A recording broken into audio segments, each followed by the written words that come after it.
Ah, good morning, good afternoon, good evening, wherever this video finds you. Welcome to Ticks. This is Common Sense. So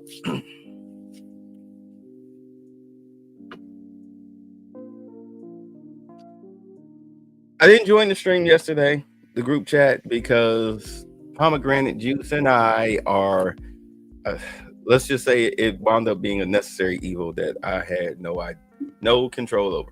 So that's why I'm streaming tonight, to make up for that. It's funny when I post things like this, because let me get into this. All right, let me get into this. Understand that we as Black people, we are not a monolith. We are not a monolith. We all have our own different thoughts, feelings, opinions, value system, etc. All right, economics, everything. We are not all the same. We do not all think the same. All right, we don't all behave the same. There's no right or wrong way to casually behave as a Black person. All right. I mean, as far as like just the average everyday person, of course, you got your crooks, your thieves, etc., your prostitutes, all of that stuff. But outside of the lower rung, the low IQ thought level that comes with that's with all people. That's with all people. Those of us who don't engage in destructive behavior, we all think differently. All right. There is no one solid voice. We don't do the Martin Luther King, MLK, looking for a leader to help guide us. We don't do that anymore. We don't do the preacher politics, is what I call it. We don't do preacher politics anymore. If we did, then the majority of us would be in the Nation of Islam. All right. There's a reason why churches don't make any money. Well, they do, but look at who they're making their money from. They're not making their money from Black men. That's why you have scammers out here. The new pulpit is the internet. All right.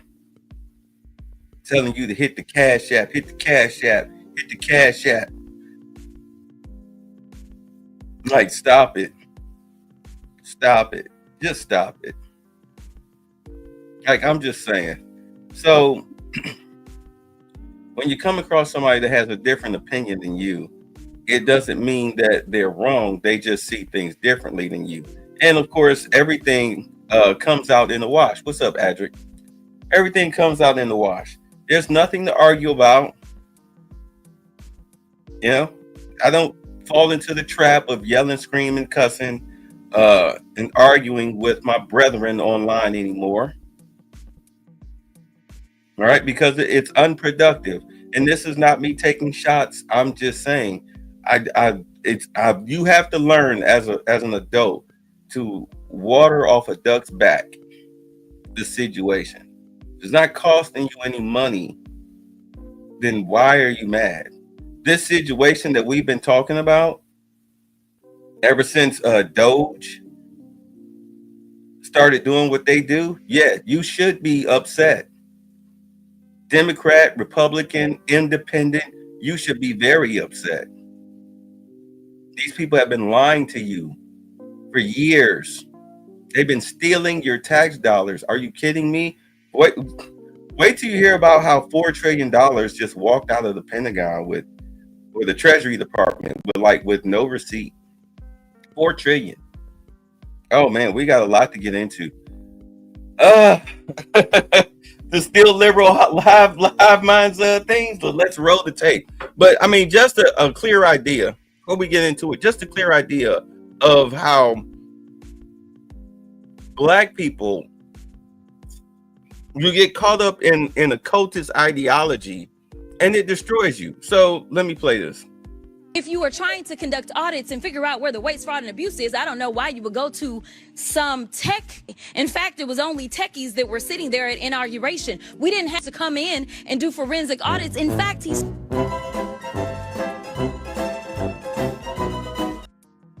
Yep. Let me bring that back up.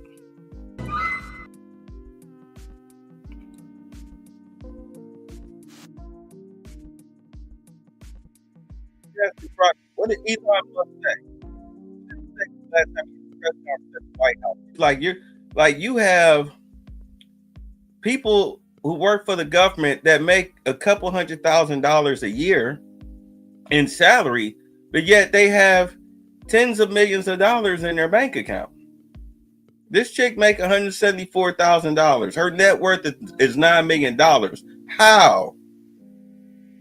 She got a $2 million townhouse, a $1.5 million loft, and a $1.5 million lakefront cabin. Where did that money come from off a $174,000 salary? That's not monthly, that's yearly. That's yearly. You got people making that much. They can barely sustain the home and the lifestyle that they have in today's economy. And that's them living at their financial lifestyle. So where did all this extra money come from to pay for all of this? Yeah, you say 9 million. Nice. What's up, Audrey? Yeah, and it's like, where did that money come from? How were you paying for this? And like Elon said, oh yeah, y'all like, I'm trying to low key flash off my little goblet, little drinking cup. Y'all like that? Y'all like that? Got the little skulls at the bottom. Yeah, it came today.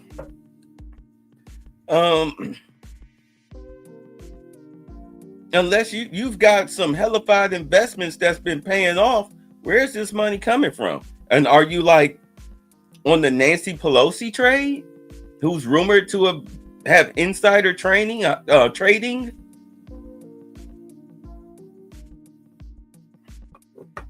What's going on? But you know, some black guy on my page saw this. Oh, y'all coons for hating on the sisters. Like, dude, this chick is stealing your money, possibly. For legal reasons, I have to say possibly. But, I mean, we know what's up. All right, so let's get into this. So Trump held a press conference today, 4 hours ago, all right? And unfortunately, a lot of these, well, not unfortunately, but for some people, unfortunately, I have to play these clips from Fox, be it Fox News or whatever, because CNN won't air the full clips. They'll chop it up and then say a bunch of silly racist stuff.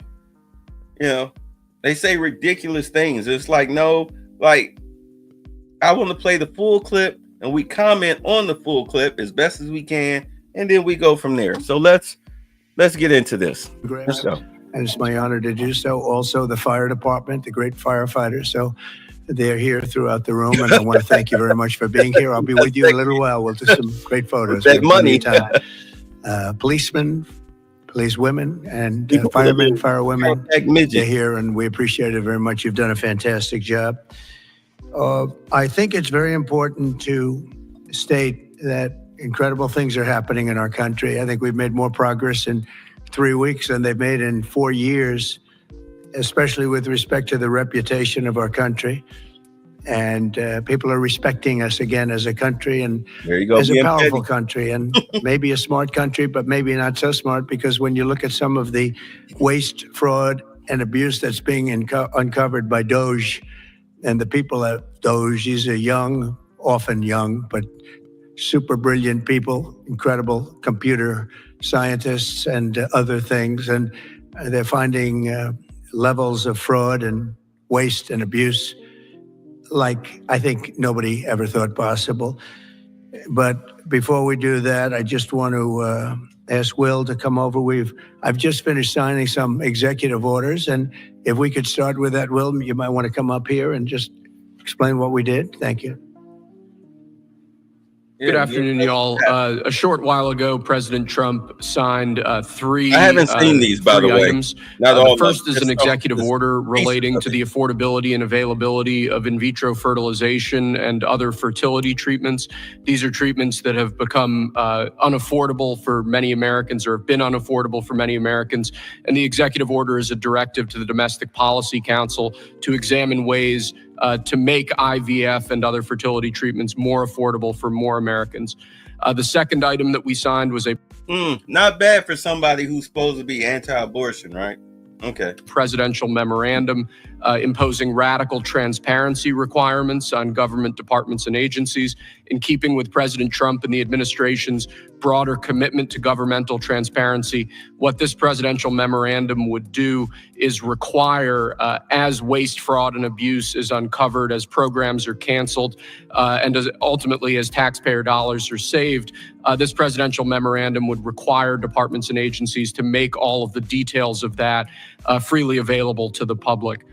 Lastly, we have another executive order that President Trump signed relating to independent agencies. This executive order would establish important oversight functions in the Office of Management and Budget and its subsidiary office, OIRA, supervising independent agencies and many of their actions, and also reestablishes the longstanding norm that only the president or the attorney general can speak for the United States when stating an opinion as to what the law is. Thank you very much, Will. That was the primary purpose of this conference, to explain that they're all very important in their own way. Fertilization, I've been saying that we're going to do what we have to do. And I think the women and families, husbands, are very appreciative of it. But that was it. I do want to say while I'm up here, I've been contacted by some of the biggest companies in the world. And because of what we're doing economically and through tariffs and taxes and incentives. Oh, and by the way, now that I think about it, the snow aid, that's for, I wanted to explain this yesterday during the, the group chat, but I didn't get a chance. The snow aid is if you drop a hard curse word, you have to give Snowman $1. All right. So coming next Monday, and we'll discuss that. If you come up, if you drop a hard curse word, you have to send Snowman $1. That way we help Snowman out. Okay. We send Snowman out, and it's a fun little swear jar type of situation. You know what I'm saying? So we're having fun, but at the same time, we helping out one of our brothers that has medical situations that needs help. So anyway, let's get back to it. It's not to poke fun at him, because he'll tell you when I curse on this show, when I say gotta send Snowman $1, I send him his money. He'll tell you I send him his money. Let's go. They want to come back into the United States, and we'll be announcing various very large companies, the biggest actually, and they'll be coming back, having to do with very large companies too. Being contacted by some of the big. Let's back that up. Sorry, me running my mouth. Speak for the United States when stating an opinion as to what the law is. Sorry about that. All right, let's go. Thank you very much, Will. That was the primary purpose of this conference, to explain that they're all very important in their own way. Fertilization, I've been saying that we're going to do what we have to do, and I think the women and families, husbands, are very appreciative of it. But that was it. I do want to say while I'm up here, I've been contacted by some of the biggest companies in the world. And because of what we're doing economically and through tariffs and taxes and incentives, they want to come back into the United States. And we'll be announcing various very large companies, the biggest actually. And they'll be coming back, having to do with chips and having to do also with cars and lots of other things. We're going to be announcing some very, very big momentous decisions are being made by companies all around the world, the biggest, and they want to come back into the U.S. Yeah. Car plants are being canceled in other locations now because they want to build them here. Yep. And you read about a couple, not that I want to mention names or anything, but you read about a couple of big ones in Mexico just got canceled because they're going to be building them in the United States. And that's very simply because of what we're doing with respect to taxes, tariffs, and incentives. And I think it's a very important thing. And you'll be seeing this over the next probably over the next 2 years, to be honest, but you're going to see a lot of it over the next couple of weeks. A lot of big ones are going to be announcing. And so while we're here, I guess we can take a couple of quick questions. Go ahead, please. Please. Mr. President, have you decided specifically what the auto tariff rate should be? Yeah, I probably will tell you that on April 2nd, but it'll be in the neighborhood of 25%. Semiconductors and pharmaceuticals? It'll be 25% and higher, and it'll go very substantially higher over a course of a year. But we want to give them time to come in because, as you know, when they come into the United States and they have their plant or factory here, there is no tariff. So we want to give them a little bit of a chance. Yes, thank you. The EU, Andrea Shalal, the EU representative is going to be here in Washington next week. Tomorrow. He's going to be meeting with Hassett and Greer and Letnick. What can the EU do to sort of avoid the reciprocal tariffs that you've talked about? And, you know, you've talked a lot about the VAT. Do you expect them to reduce that? Well, they did already, as I understand it, reduce their car tariff all the way down to what we have. And a lot of that will take place, and I think some won't do it and some will do it. But the EU had a 10% tax on cars, and now they have a 2.5% tax, which is the exact same as us. So already we've saved a tremendous amount. That would be great. If everybody would do that, then we'd all be on the same playing field. Because essentially what we're doing with the tariffs is, you know, they charge us, we charge them, same amount. And it's called reciprocal, actually.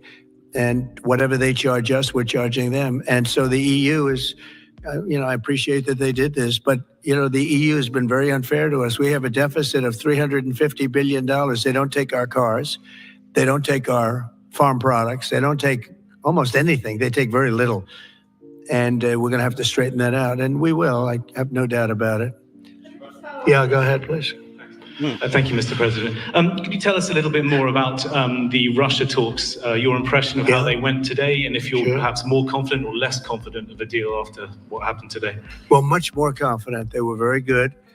Russia wants to do something. They want to stop the savage barbarianism. I mean, what's going on over there?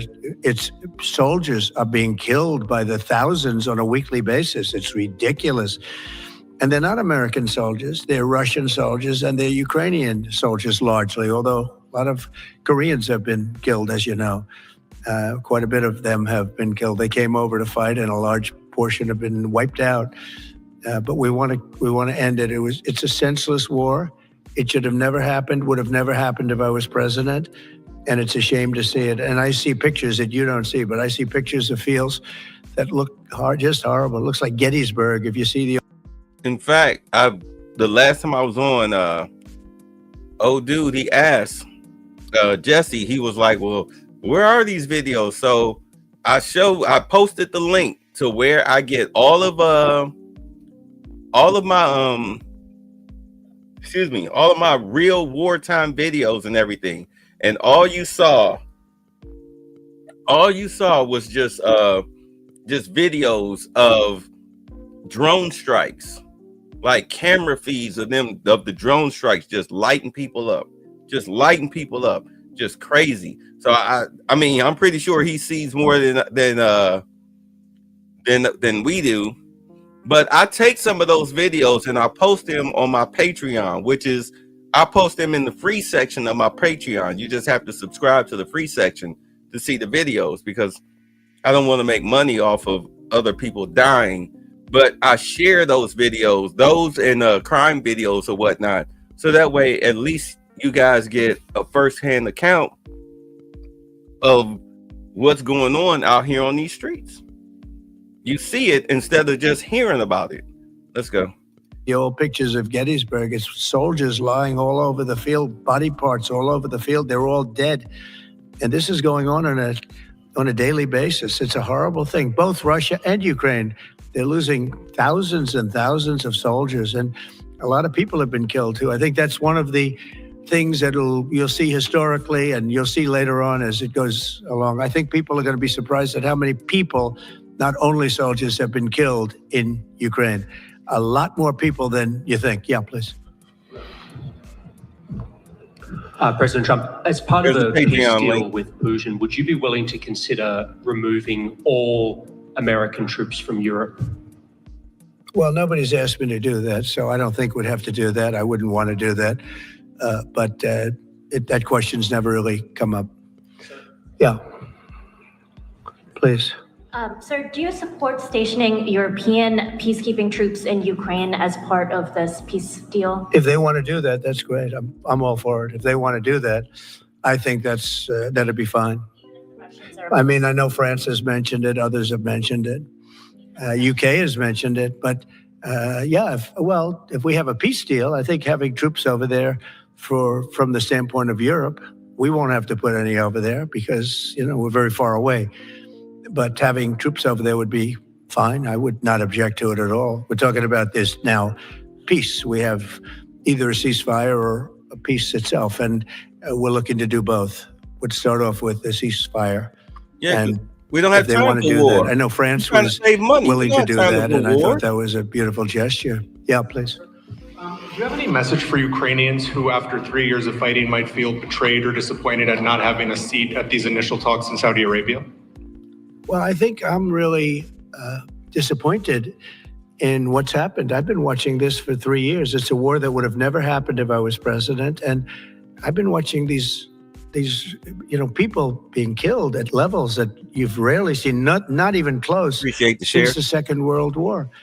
And I'm very disappointed. I hear that, they're upset about not having a seat. Well, they've had a seat for 3 years and a long time before that. This could have been settled very easily. Just a half-baked negotiator could have settled this years ago without the loss of much land, very little land, without the loss of any lives, and without the loss of cities that are just laying on their sides. You have those magnificent golden domes that are shattered, will never be replaced. You can't replace them. 1,000-year-old domes that are so beautiful, you can't replace that. A whole civilization has changed because of what. So when they're worried about not being seated, you mean somebody that should have gone in and made a deal a long time ago? You could have made a deal. This is one that could have made a deal. There was no talk of this during the Trump administration. Putin would have never, ever done it. And by the way, we wouldn't have had October 7th. You know that. We wouldn't have had October 7th either in Israel. And we wouldn't have had that mess that's going on over there. It's like we have great fire people here. We're putting out fires. All over the world, we're putting out fires. So that wouldn't have happened. And you know what else wouldn't have happened? Inflation. Because it was caused really by the cost of energy going through the roof because of their bad energy policies and also their spending, their terrible spending, wasteful spending on the Green New Scam. It's a scam. It's a whole big scam. Yeah, please. The Green New Scam. I want to ask you a little closer to home. What would it take for you to reconsider the restrictions on the Associated Press? And secondly, some of your advisors are concerned with the Associated Press's style guide, using language and giving guidance to not use words like illegal immigrant or to use phrases like gender affirming care. And they're concerned about that being an encroaching amount of liberalism in the way in which the press writes about things. Do you share those concerns? Well, I do think that some of the phrases they want to use are ridiculous. And I think, frankly, they become obsolete, especially in the last 3 weeks, because many things have happened in the last 3 weeks. And I didn't know about that, but I would say that if they want to use certain phrases like that, and I guess some are okay, but many aren't. But the Associated Press just refuses to go with what the law is and what is taking place. It's called the Gulf of America now. It's not called the Gulf of Mexico any longer. I have the right to do it, just like we have the right to do Mount McKinley, and nobody's even challenging that. But only essentially, it's primarily the Associated Press. And I don't know what they're doing, but I just say that we're going to keep them out until such time as they agree that it's the Gulf of America. We're very proud of this country, and we want it to be the Gulf of America. Now, the Associated Press, as you know, has been very, very wrong on the election, on Trump and the treatment of Trump, and other things having to do with Trump and Republicans and conservatives. And they're doing us no favors. And I guess I'm not doing them any favors. That's the way life works. But, thank you for the question. Who are you with? Very good question. I think he's with Axios. But where you at? No news. If you want to join us for the group chats where we all get together, those of us who do podcasts, we come together on Mondays at 9 p.m. You're welcome to join us, brother. You're welcome to join us. And any other podcasters that may be listening, you guys are welcome to join us. Just let us know you're in there. We post a link. All you got to do is come on up. Let's get to it. Thank you. Yes. We're hearing that Russia wants to force Ukraine to hold new elections in order to sign any kind of a peace deal. Is that something that the U.S. would ever support? Well, we have a situation where we haven't had elections in Ukraine, where we have martial law, essentially martial law in Ukraine, where the leader in Ukraine, I mean, I hate to say it, but he's dead. Yeah, try to join us. We had we've done it only like twice, but we've had like over 100 plus people in the room 2 days in a row. And you can simulcast if you want to. You know, it's just a way to help people build their channels and spread, just spread the channel love. That's all. Let's go. Sorry. Down at 4% approval rating. The U.S. would ever support?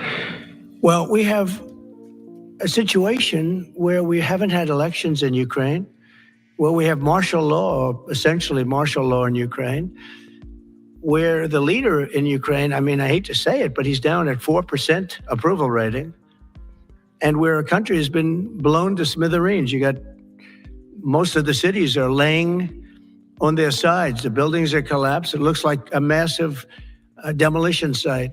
So many of the cities. I mean, they haven't done it in Kiev because I guess they don't want to shoot too many rockets in there. They've done it 20%, but they haven't done it 100%. If they wanted to do it 100%, it would probably happen very quickly. But you have cities that are absolutely decimated.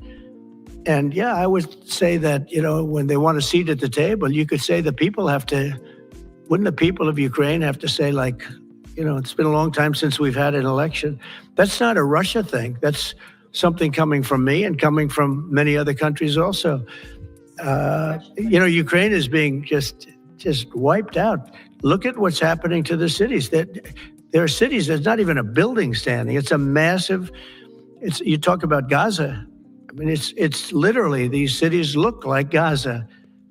Actually, many have percentage-wise more buildings knocked down than in Gaza. So, people are tired of it. People want to see something happen.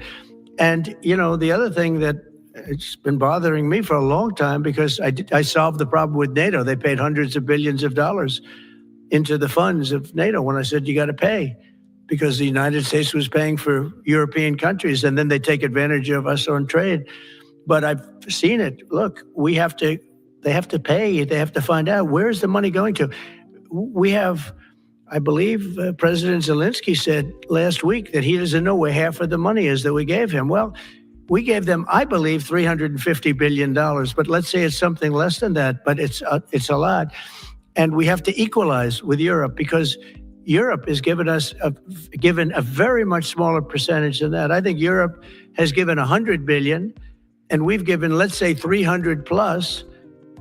And it's more important for them than it is for us. We have an ocean in between, and they don't.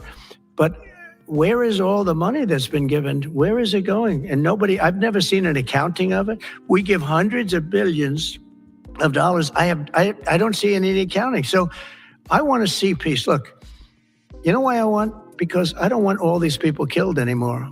I'm looking at people that are being killed, and they're Russian and Ukrainian people, but they're people. Doesn't matter where they're from on the whole planet.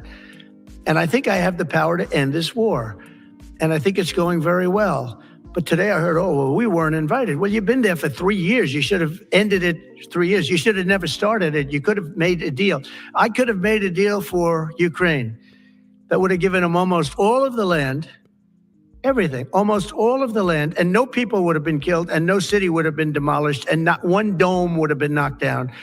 But they chose not to do it that way. And President Biden, in all fairness, he doesn't have a clue. He was so bad for this. It was so bad, so pathetic, so sad. But with all of that being said, look, it is what it is. When I left, there was no chance that this could have happened. But it happened because we had incompetent leadership at many different levels. But when you see what's taking place in Ukraine with millions of people killed, including the soldiers, millions of people killed, a big percentage of their cities knocked down to the ground. I don't know how anybody even lives there. When they say they took a poll and Zelensky's at 4%, who's living there? It's hard to believe that people live there. Their cities are being knocked down.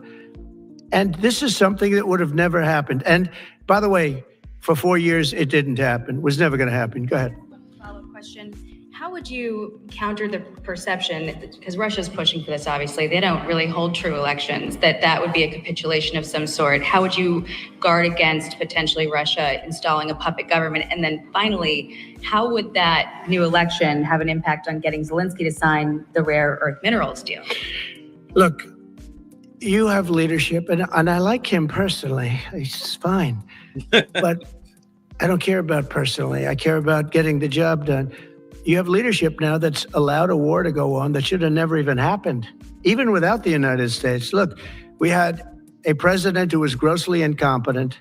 He had no idea what he was doing. He said some very stupid things, like going in for portions and all of the things. He made a lot of bad statements, but he defeated Medicaid. He's grossly incompetent, and I think everyone knew that. This is something that should have never happened, would have never happened. And I used to discuss it with Putin. President Putin and I would talk about Ukraine. It was the apple of his eye, I will tell you that. But there was never a chance of him going in. And I told him, you better not go in. Don't go in. Don't go in. And he understood that. He understood it fully. But I'm only interested. I want to see if I can save maybe millions of lives. This could even end up in a World War III. I mean, to be honest with you, you've been hearing now Europe is saying, well, I think we're going to go in and we're going to go. All of a sudden, you're going to end up in World War III. Because you don't have them. You can't afford them. You're not a war country. Your money's not going towards building weapons of mass destruction. It's going towards lining your own pockets. This is why we're having audits here in our government. For something that should have never happened. And, it's a very sad situation. Yeah, please. In a court filing, the White House said that Elon Musk is not a DOJ employee and has no authority to make decisions. Can you clarify for us today? Well, Elon Musk. That role is there? Yeah. Elon is, to me, a patriot. So, you could call him an employee, you could call him a consultant, you could call him whatever you want. But he's a patriot. I mean, look at the kind of things I just said. Just write it down, just in case that question got asked, right? And which I'm surprised it took so long, actually. But you know what? Ukraine's a bigger deal because people are dying by the thousands a week, thousands. But look at this, from 90 to 99, Social Security, 6,054,000 people. Well, that's okay. Maybe that's possible. 90 to 99, maybe it's possible. It's a lot of people, though, at that. But people that live to 100 to 109, 4,734,000. Wow, that's a lot. That means over 100 years old. They have 4 million people. I don't know too many. I know people that are doing great in their 90s, but not too many people that over on 100. government. But over 120, from 120 years old, people that are 120 years old up to 129, 3,472,000 people. Wow. That can't possibly be, because the record is like, I think it's one person, a woman, lived to 127, but they have 3,472. Okay, but now we're going really in. People from 130 years old to 139-year-old, 3,936,000. Wow. That's ridiculous. I wonder if people are getting paid with all this. I mean, are these checks? And that's what we're checking right now. People from 140 years old to 149 years old, 3,542,000, 140 years old and beyond. Now we're really going, because we're looking to break the record by 25 years. People from 150 years old to 159 years old, 1,345,000. These are by the way, these are in the computer files. This is what they do well. And you wonder what security is going on. Who are these Doge people? He said they're super brilliant computer people and they love the country. It's simple. Wait a minute. People from 160 years old to 169 years, 121,000. So 160-year-old people. 170 to 179,000, 6,087. But now, let's go into the real numbers. From 200 to 209 years old, 879 people. From 210 years old, I haven't met any of them. And if I did, I would bless them. I would I would worship the ground they walk on. 210 to 219 years, 866. From 220 years old to 229 years old, 1,039. And then you have two people from 240 years old to 249 years old, one person.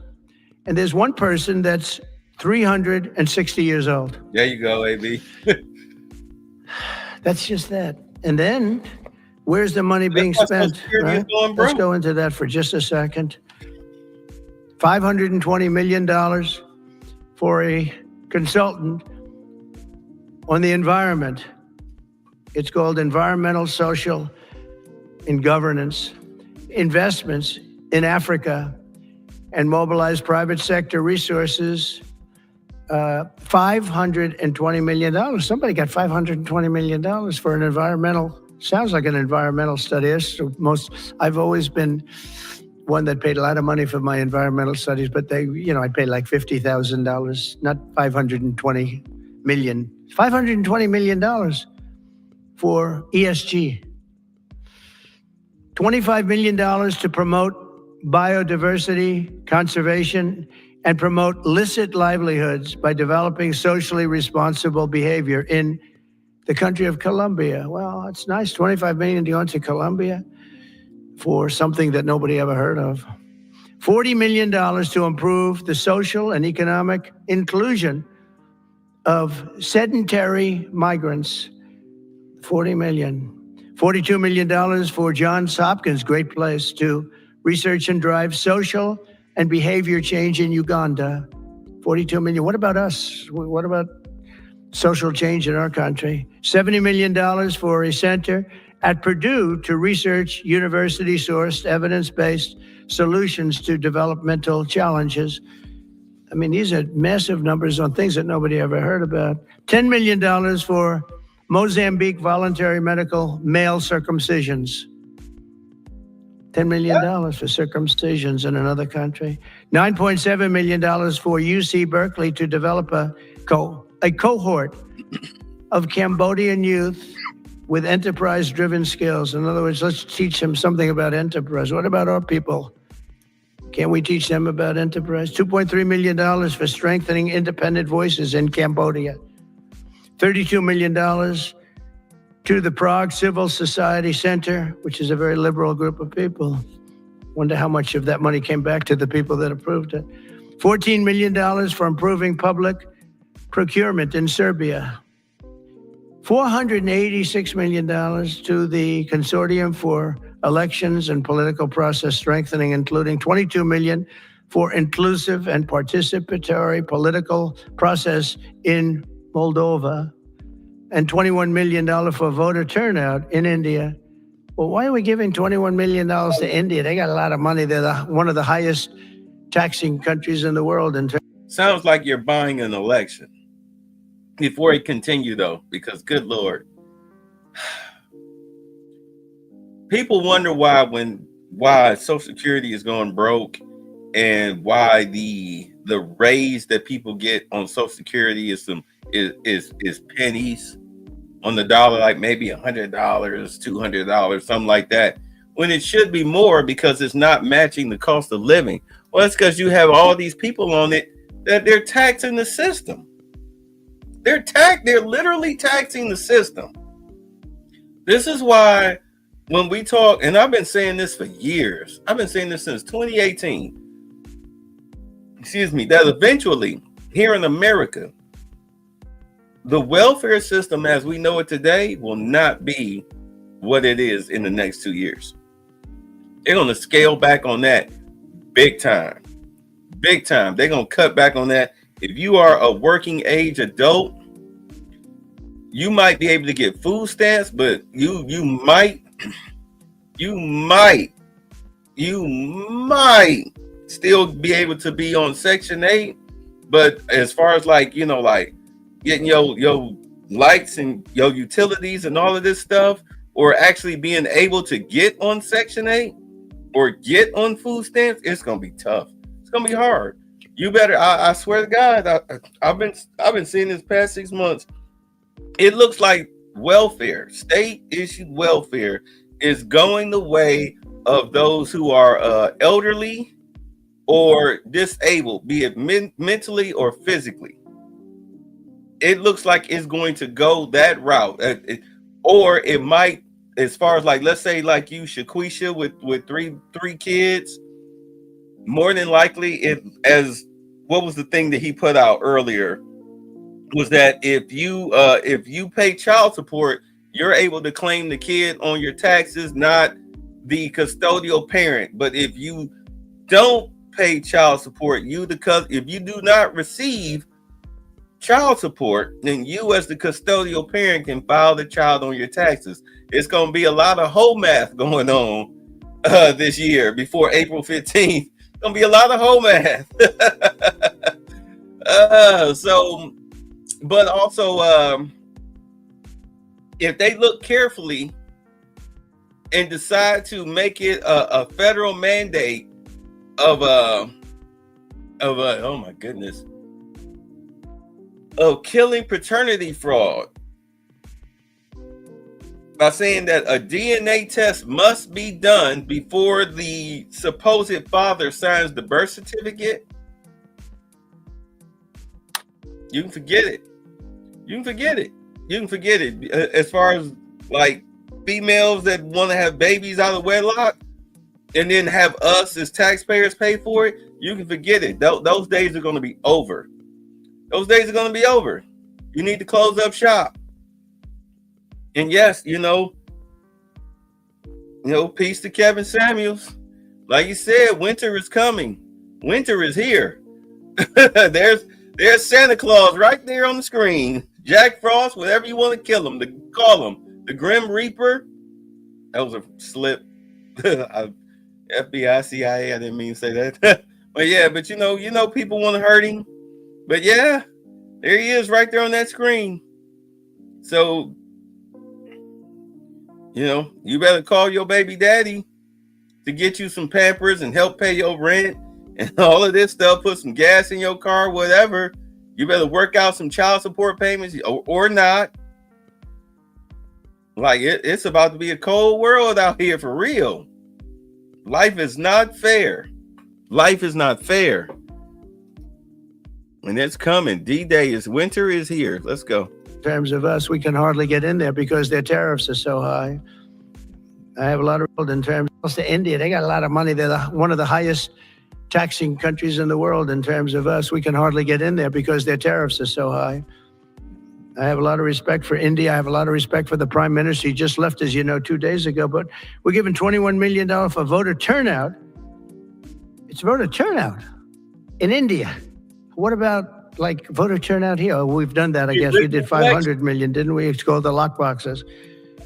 $20 million for fiscal federalism in Nepal.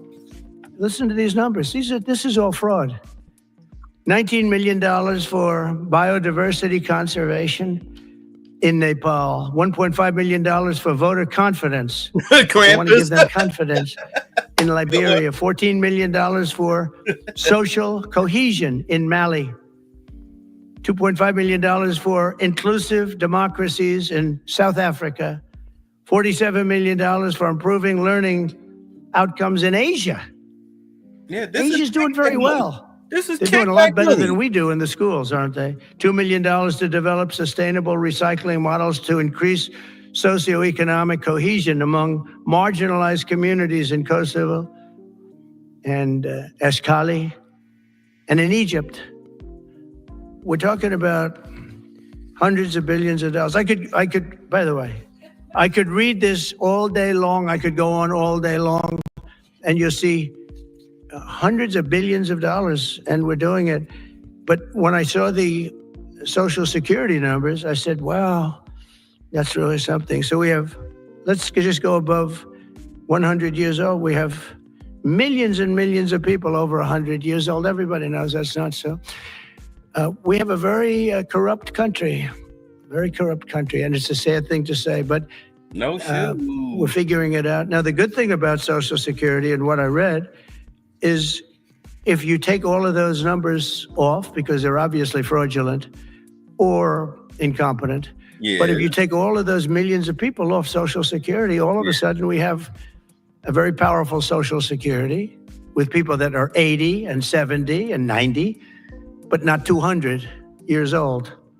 You know, so it's a very positive thing. How about over here? Yeah, please. Your reaction to Michelle King, the head resigning after the DOJ? Who resigned? The head of Social Security. I don't know. I mean, I resigned or got fired. I think got fired. You know, when you fire somebody, they always resign, and then they say, we resigned. I haven't fired so when many you have people. numbers like that, I think really it's got fired. Yeah, fire so many people. You're not They have to sure. get fired. Who would keep them? How could you have numbers like this? Now, the big thing is, how many of these people got paid? Were they getting paid? Let's take a Were look they at their getting bank paid? How account. many of them were getting paid Social Security? Because if that's the case, it's a massive fraud. We'll have to call those great Palm Beach police into this situation, right? You guys would figure that out very quickly. But how many of them are being paid? I mean, maybe millions of them, but it's a total fraud. Also, a lot of illegal immigrants are in Social Security that shouldn't be there. Yeah, please, go ahead.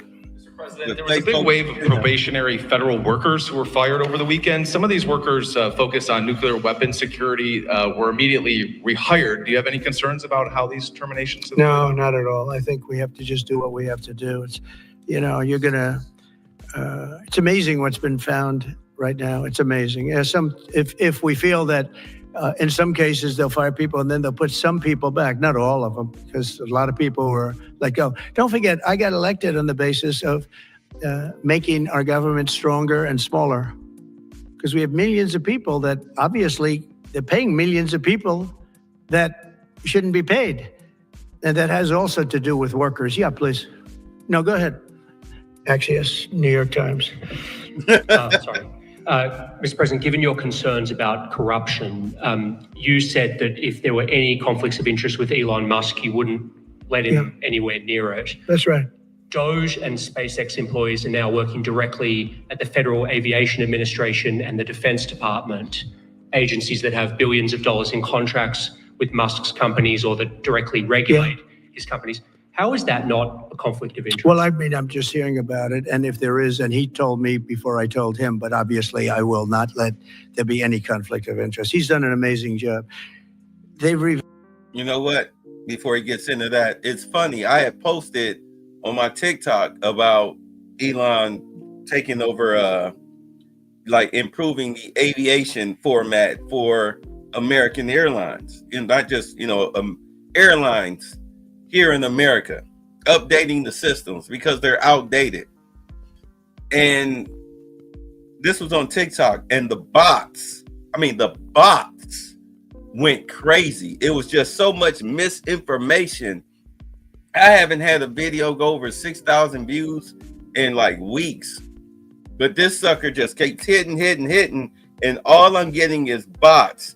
And for those of you who had TikTok accounts or Facebook accounts, or Twitter, I'm gonna tell you how you can spot the bots.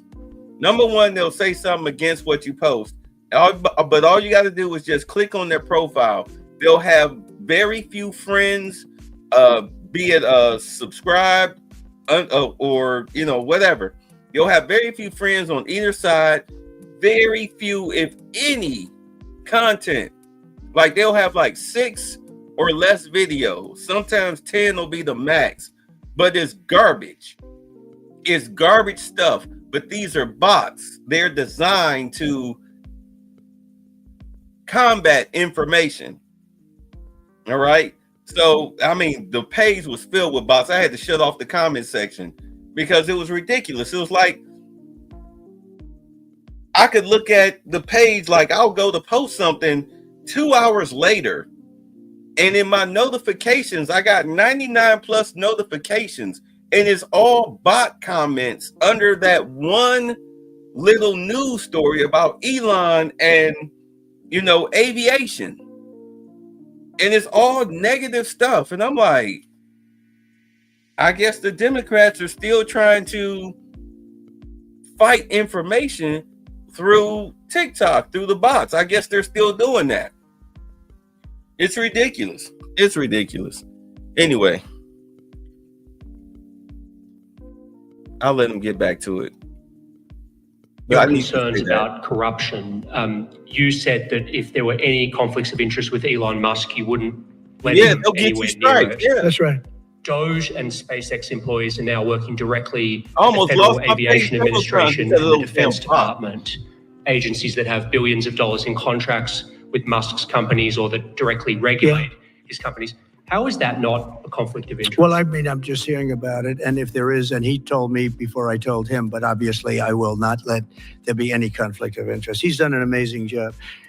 They've revealed, in fact, he's going to be on tonight, a big show called Sean Hannity at 9 o'clock. And he's on and I'm on and we talk about a lot of different things. And, that interview. Any conflicts, I told Elon, any conflicts, you can't have anything to do with that. So anything to do with possibly even space, we won't let Elon partake in that. Yeah, please. On immigration, sir, you said you would be sending the worst of the worst to Guantanamo Bay. What we're finding out is that there are a lot of low-risk migrants who don't have a criminal background who are also being sent. Are you thinking about this differently now? No, they're going to be brought back to their countries. And with some persuasion, every one of those countries, everyone in the, as you know, every country is taking the people back. So some of them are going to be brought back to, many of them, any of them that are low risk, as you say, are going to be brought back to their countries. Yeah, go ahead, please. Can you give us a bit of an update on where you stand with Venezuela? It's oil. There's a base. Hold on. So you're right, No News. Say the Dems are pissed Elon owns Twitter because they can't control the flow of information. But they'll sit up there and say, oh, Twitter's trash now. But like, hold on. Twitter has been more active than ever, especially since Trump has been president. You get a lot of information from Twitter now. There's because it's not censorship like that. They don't censorship. They don't censor actual information. All right. You got people like Elizabeth Warren and Bernie Sanders getting hit with community notes for lying on their Twitter feeds. But the thing about it is the Democrats, they call themselves trying to run the blue sky so that way they can, blow smoke up each other's butts. And it's not working out. They're over there having their own little internet civil war amongst each other. Because, I mean, if you say something out of line with their cult ideology, they will dogpile on you. So Blue Sky it's like a Parler. It's like Parler. Like it exists, but nobody cares. But a lot of right-leaning people or conservatives, like they have joint accounts not just on Twitter, but also on Truth Social, because that's where Trump and a lot of other people who are in politics, they now are posting on Truth Social. So Truth Social is like growing, but Twitter is still doing its thing. Sorry. All right. Let me back it up. It's almost over. Them that are low risk, as you say, are going to be brought back to their countries. Yeah, go ahead, please. Can you give us a bit of an update on where you stand with Venezuela? It's oil. There's basically a monthly license that can soon extend. Well, we had Venezuela on the run, and it looked like that was going to be very good. And when Biden came in, as he always does, he screws it up. And they started buying millions and millions and millions of dollars of oil, billions of dollars, actually, of oil. And it gave them a new lease on life. But we'll see. We had some pretty good discussions with a lot of people within our government, in the United States government, that are involved in that. And Venezuela's a little bit early, but we were not buying from Venezuela when Biden came in for whatever reason. Instead of just taking the beautiful, as I call it, liquid gold, we have more than anybody. They started paying a fortune to Venezuela, and we're looking at that actually. Why did they do that? Why were they doing that? Why would they go to the enemy and give them billions and billions of dollars? Now, with that being said, as you know, Venezuela has said very strongly they will not take any illegal immigrant, any of the people that they sent over to us. They sent their games, probably the worst gang anywhere in the world, as bad as MS-13, maybe worse. And they came out of the jails of Venezuela. They emptied their jails into our country. And they said, we'll never take them back. Well, they took them back, and they're taking them back. And they are taking them back rapidly. They were sending a lot of people to Venezuela. They said they wouldn't take them back, and they are taking back. But we're looking at Venezuela very seriously, and we're going to be able to. Don't forget, I've only been here for 3 weeks. Yeah, please. Just a little clarity on, are you inclined to continue to allow Venezuela through, I think, Chevron and other oil companies to export those petroleum products, or are you maybe not to pull back? Yeah, maybe not. We're looking at that now. I just got here. When I left, they weren't doing anything. They were ready to go. We give up. And then Biden came along and he gave them literally billions of dollars. I couldn't believe it, actually. And we have so much under our feet, liquid gold. We have so much, and it was pretty amazing. So we're looking at that whole situation, why he did it. All right, how about one more? Yeah, please. Mr. President, what can you tell us about the CIA drone flights over Mexico? Is this the next step in the war against the cartels? Well, we're going to see. Should they have authority to take lethal action? Mexico's allowed a tremendous number of people to go through their country into ours, and even people coming from Mexico, and illegals, totally illegal. They've allowed people to empty jails into Mexico and then let them come through with this totally ridiculous open border policy of the Biden administration. So millions of people have come in, and hundreds of thousands, and actually millions, are criminals. They came in from jails all over the world. They'd release them into Mexico, and they come into our country. And they also came in from Canada, by the way, large numbers through Canada. In fact, when we closed up the one border, they came in through the other border. So Canada is not an uninterested party. But I will say this, we're dealing with Mexico. I have a very good relationship with Mexico, but I think Mexico is largely run by the cartels, and that's a sad thing to say. And if they wanted help with that, we'd give them help. But Mexico, if you look at what's gone on with Mexico for years now, but now especially, it's run by the cartels. And they've allowed millions of people to come into our country from jails and prisons of other countries from all over the world, not just South America, Africa, Asia, all over, a lot from the Congo in Africa, a lot. They opened their jails, they came in through Mexico, and we have some of the worst criminals coming in from the Congo and other places. So it's not just South America, and it's not just Venezuela, but they opened their jails. And you know, the crime rates in Venezuela and other places all over the world has gone way down. You know why? Because they've given us their prisoners, they've given us their drug lords and their gang members. And it's hard to believe that we accepted this. It's hard to believe that we allowed open borders, and we're taking in, you know, hundreds of thousands and millions of people coming in from all over the world that are absolute stone cold criminals. In fact, 11,088 murderers, and many of those people have murdered more than one person. Why are they giving us these people, and why are we taking these people under Biden? You know, you had a border czar that never went to the border. Happened to be a vice president, never went to the border, never called the border people. I call them all the time. I speak to them all the time. But here's the good news. We have the most secure border we've ever had right now. As secure and even more secure than I had it 4 years ago. And the Border Patrol is doing incredible. ICE is doing incredible. Tom Homan's unbelievable. And Kristi Noem has been just working very, very hard, very, very hard. And we have the best numbers we've ever had, and we're going to keep it that way. And we're going to find out how a thing like this could have happened to our country, because who would allow this to happen? What they've done to our country is so sad. Thank you very much. Thank you. All right. So I'm going to say it now, Lewis. Did I not say it? That more than likely what's going to happen is they're going to start patrolling the border with drones. Because drones cover way more ground, a whole lot faster than a couple of guys in a truck. All right.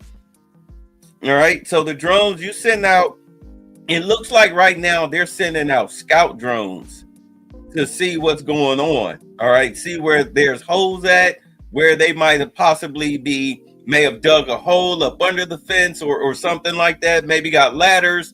They're trying to find soft spots in on the wall and where the cartel operates concerning the wall, so that way they can shore that up. But I'm telling you, it might come to a point where they're going to start using armed military drones to patrol the U.S. side of the border, because a couple guys in some trucks aren't going to get there fast enough, because sometimes, you know, these people hop the fence or whatnot, hop the wall, and they got somebody waiting on them to pick them up, and they're able to get away before Border Patrol is able to catch up to them. Next, pew pew drone. Yeah, Audric. So them pew pew drones, that scout drones see you, and then they light you up, just like they're lighting up the Russians and the Asians over in Ukraine. They're lighting them up. They're gonna light them up. Like, you're not gonna get the chance. Like, your best bet, go to the door. You better have your passport. Go through the port of entry. Go through customs. If not, don't hop this fence. There's a strong chance you will not get 2 miles away before you get lit up. But we have to send the meat wagon to come pick you up. There's a strong chance that might wind up being the solution. As far as the cartel, there's only really one way that the U.S. can really deal with the cartel, and that is the president of Mexico. She's going to have to allow for U.S. troops to come in and police her cities. She's going to have that happen. They're going to have to come in and police their cities at least for a good 5 to 10 years while they deal with cartel members who are police officers and soldiers in Mexico, also those who are in government in Mexico. But she's going to have to allow for the U.S. military to operate in Mexico to take down the cartels. And I'm telling you right now, the cartels they don't own helicopters, they don't own fighter jets, they don't own submarines or any type of battleships or anything. And right from the Gulf of America, you can be right off the coast, press a button or two, and then boom. A drug kingpin's house is gone. His tunnel's blown up. We're waiting for you with you know, was it AR-15s or whatever? We're waiting on you as you come out of your little rat hole thinking that you got away. I got away from the Americans, and the soldiers will be grabbing you by under your arms come on up out of there. Come on up out of there. They'll be waiting on you. I heard something where Trump, somebody, one of the Taliban leaders had threatened some American citizens, and Trump showed the guy a picture of his house. Be like, well, if one American gets harmed, like, we know exactly where, we got your house right here. We know exactly where you live. One hair on an American's head, you can kiss that house goodbye, brother. Simple as that. I don't know if it's true or not, but you know, it's something to look into. But it's not like the cartel is better than the American army. Like, we'll drone strike you to death. We'll drone strike you to death. Like, we won't even have to work. The soldiers will just be coming in to clean up the bodies. Okay, so let's get on to the next video. I now recognize. Okay, let's see. It was a case of greed. Certified welfare fraud investigator details shocking case of deception. Here we go.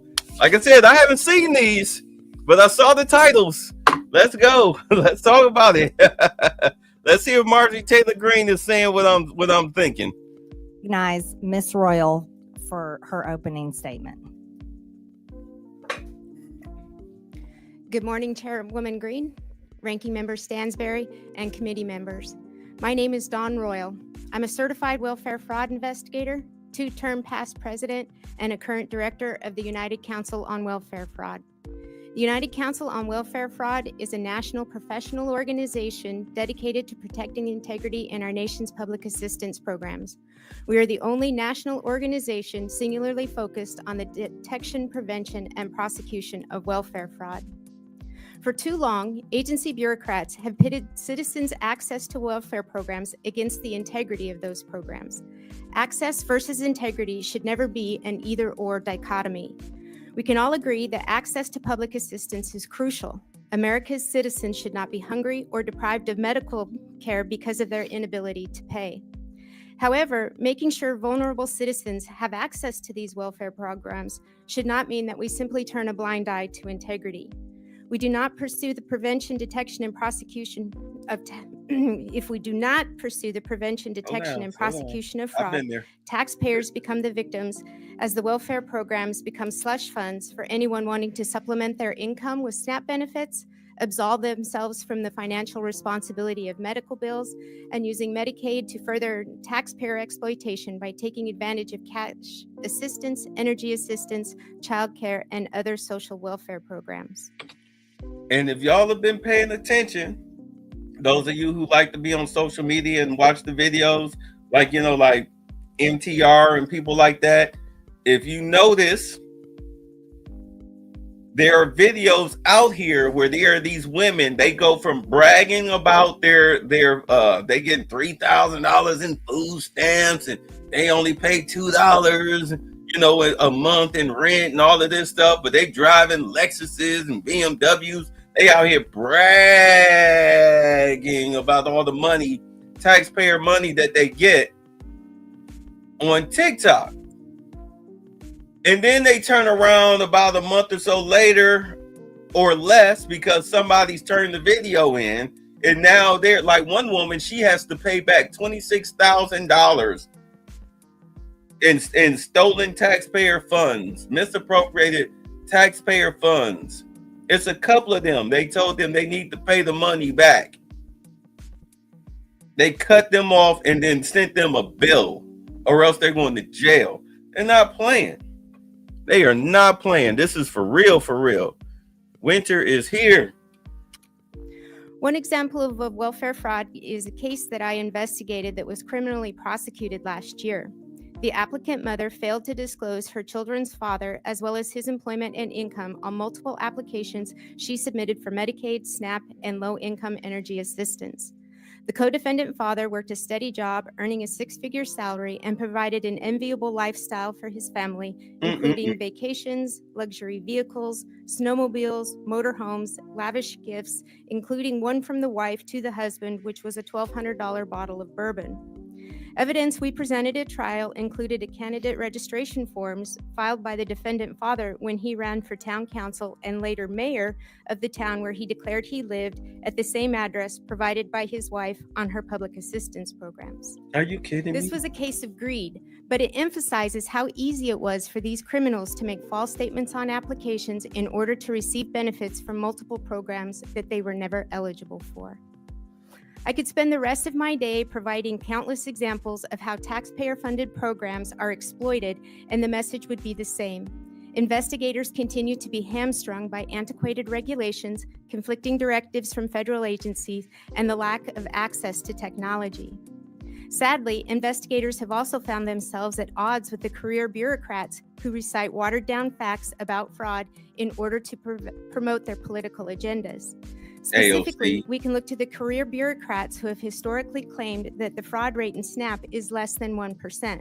The disregard for the value of integrity is evidenced by the less than 1/20th of 1% of the SNAP budget spent on the prevention, detection, and prosecution of fraud. As part of Medicaid unwinding debacle, the bureaucrats specifically directed states that they, and I quote, cannot recover or recoup the cost of services from a beneficiary, even if they have been found after an administrative hearing or criminal proceeding to have committed Medicaid beneficiary fraud or abuse, end quote. Sadly, it is already apparent that career bureaucrats are not being totally transparent as they attempt to protect spending and broken programs. We fail to understand how mitigating the rampant fraud in Medicaid, SNAP, and other welfare programs stands up or strengthens the welfare programs. Fact is, the opposite is true. Ignoring fraud and gaslighting fraud statistics erodes the very foundations of the programs that are essential to their future viability. There are things this committee can do to help the investigators fighting the war on fraud. Number one, eliminate self-attestation in the application process for all programs. Number two, funding for technology that includes identity verification tools that will help prevent fraud. The current pay and chase model is not sustainable. Number three, immediately implement the National Accuracy Clearinghouse, the NAC, that will provide data to states to prevent duplicate participation in all of the social welfare programs. And four, allocate direct funding with mandates restricting the use of the funding to the prevention, detection, and prosecution of fraud. In other words, the jig is up. The jig is up. Ooh, the jig is up. In closing, we're at a crossroads. Those of us who have firsthand knowledge of the degree in which public welfare programs are being attacked know that reform is absolutely necessary. Reform to the recipient application process, the billing process in Medicaid, and how SNAP benefits are processed, and how providers and retailers are authorized. We thank you for the opportunity for UCOF to participate in this hearing. We feel that the investigators who are on the front lines fighting the daily battle against the war on. Let me tell you something. As I've been saying, it's going to get worse before it gets better. It's going to get worse before it gets better. And this is the social step. Bad enough that you got a lot of unqualified, useless people losing their jobs. Bad enough you got a lot of people who are unfortunately working for fraud and kickback agencies losing their jobs.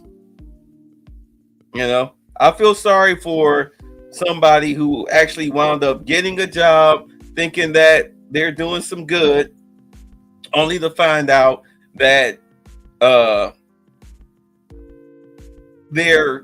person who signed off for them to even have a department for the job has been taking kickbacks, and now they're shutting down the whole department, and you're fired. You're fired. Whole department shut down, fired. You're talking about hundreds of people, if not thousands. Fired. In a country right now that's tightening its belt. So therefore, now you can't go and easily get on welfare or Section 8 and food stamps right now because they're cutting down on the fraud, on the wasteful spending. No suit for you. It was bad enough that when we were covering the Section 8 crisis last year, where back in 2023, all right, 2022, 2023, I think it was 2023, where you had a lot of people who owned houses and apartment complexes. They did away with all of their Section 8 tenants, especially apartment complexes. You had these old, drunken black women beating down black women. You know, you could tell that their kids had abandoned them or had nothing to offer them or whatnot. You know, they living in their little 2-bedroom garden apartments on Section 8. You know the type. They always sitting out front or hanging out the window, whatnot. We make fun of, you know, Miss Ann that's always in the neighborhood. She got all the neighborhood gossip because she always outside or leaning out her window. But at least you know she'll watch out for your kids coming home from school. Hey, come here. Yeah, your daughter, she came home about 1:30 with some little boy. You're like, oh, for real? You know, I mean, some of those women did provide, you know, a service to the community, an unpaid service to the community, but they lost their places. They lost a place to stay because they did away with Section 8, especially here in Atlanta. They did away with it. People who own homes, they stopped taking it. I mean, this was nationwide. So you had a lot of, you wonder why black women were leading the charge at 6.3% in homeless, as far as like evictions and whatnot. They were leading the way. The next closest in evictions was white women at 3.6, and then it was Hispanics at 1.3 and Asians at like a point something. I mean, it was.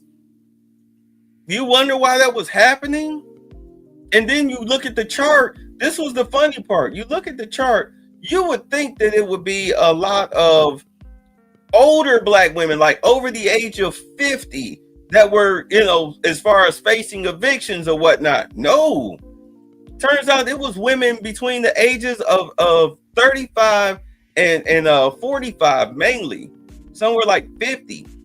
And the reason for that is because you have them, they're on the system or they're getting child support.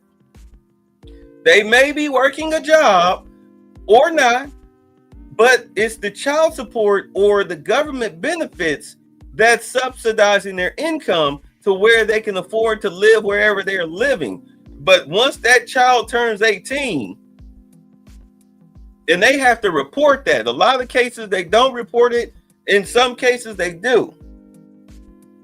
Because you have to refile. They've got this new thing now that's been going on, and I've heard women say this, you know, on social media, where they're like, yeah, they send me a paper. I got to go refile all my paperwork. I got to come show up with, you know, my children's birth certificates and social security cards and everything. They're making them refile and go right back through the system just so they can keep their benefits. And if any of the information comes up where it's wrong, you're off. You're off. And that's how a lot of these women over the age of, between the ages of, well, I say 35 and 55 or 50, this is why they're losing their residency. This is why they're getting evicted and whatnot. The supplemental income from child support and welfare, government subsidies, stop. Or they're getting fired. Why do you think you got, what was the chick? The Drea chick? She in her 40s. She getting ready to have another baby, or had the baby by some 23-year-old basketball player. That helped set her up for the next 18 years. That helped set her up for the next 18 years. I mean, damn, she got kicked out of the football player's house. She trying to live a lifestyle that on her own she literally cannot afford. Like, chick, you a 2-bedroom apartment chick. You a townhouse apartment chick, maybe. I mean, look at Brittany Renner.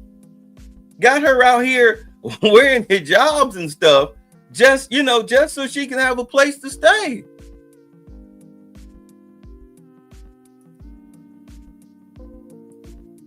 They out here fumbling the bag, man. They fumbling the bag. I'm sorry. It seems like, I know I did, the last show I did was the money show. And it was only really 3 stocks worth looking at or investing in, which was NVDA, AMRC, and IBM. Those were the only 3 stocks worth investing in. And I'm still waiting to see what they're going to do with Bitcoin as far as Trump. I think they got to get the money down first, and then they'll probably invest in the Bitcoin, because that's where the government, that's where he said he's heading. So I'm going to hold him to his word. Whether it happens or not, it's up to him. But, and I know y'all are talking about XRP as far as a coin, which I saw has been slowly growing. But, for men, we don't have these luxuries and subsidies and whatnot. We have to get it out of the dirt. And this is how we get it out of the dirt. We got to have our money make money. The good news is, though, is that side jobs are now coming back because the illegals are not showing up to work. They scared they're going to get picked up by ICE, so they're quitting their jobs. I saw a video yesterday where this guy, who was a Hispanic dude here in Atlanta, like he was packing up the truck, like he was moving to Beverly Hills, but he was definitely going to California. He was like, we came from California, now we're going back. Because they feel that it's a true sanctuary city. But he said Keisha logged off. He says the sanctuary city But I just read something today on True News. I'm not True News, Ground News, before I came on that Gavin Newsom is not signing the bill to protect them. Like, nope, come get him. Come get him. Come get him. Because in all honesty, he wants to avoid a criminal investigation on himself. But too late for that, bro. Too late for that. You cost hundreds of millions of dollars, probably $1 billion in property damage with that fire. They definitely coming after you. Eric Adams will gets a slap on the wrist, but I doubt they'll give you one. So let's move on to the next one. But I'm just saying, you see where they're going with this. They not playing. They not playing around. I don't know why you get so many progressive people, particularly black people, who think that this administration is joking with them.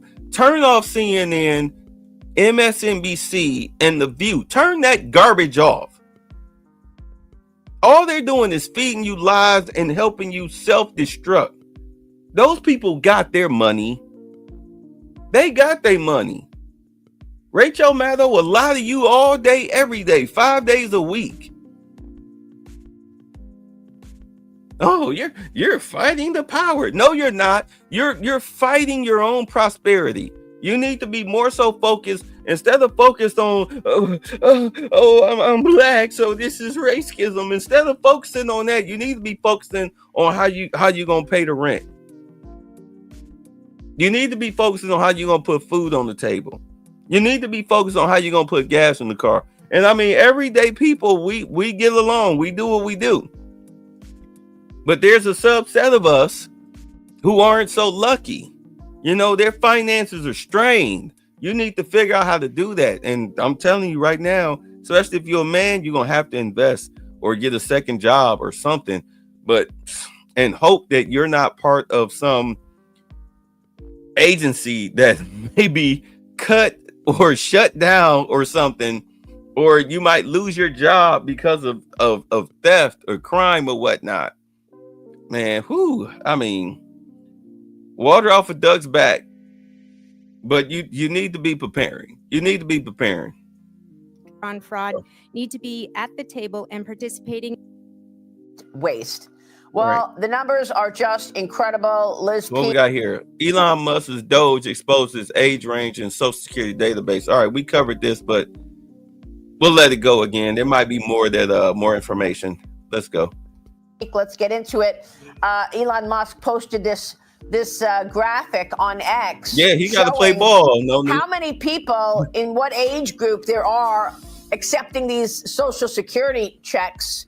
It's just pretty incredible that you see ages 110 to 119, 3.6 million.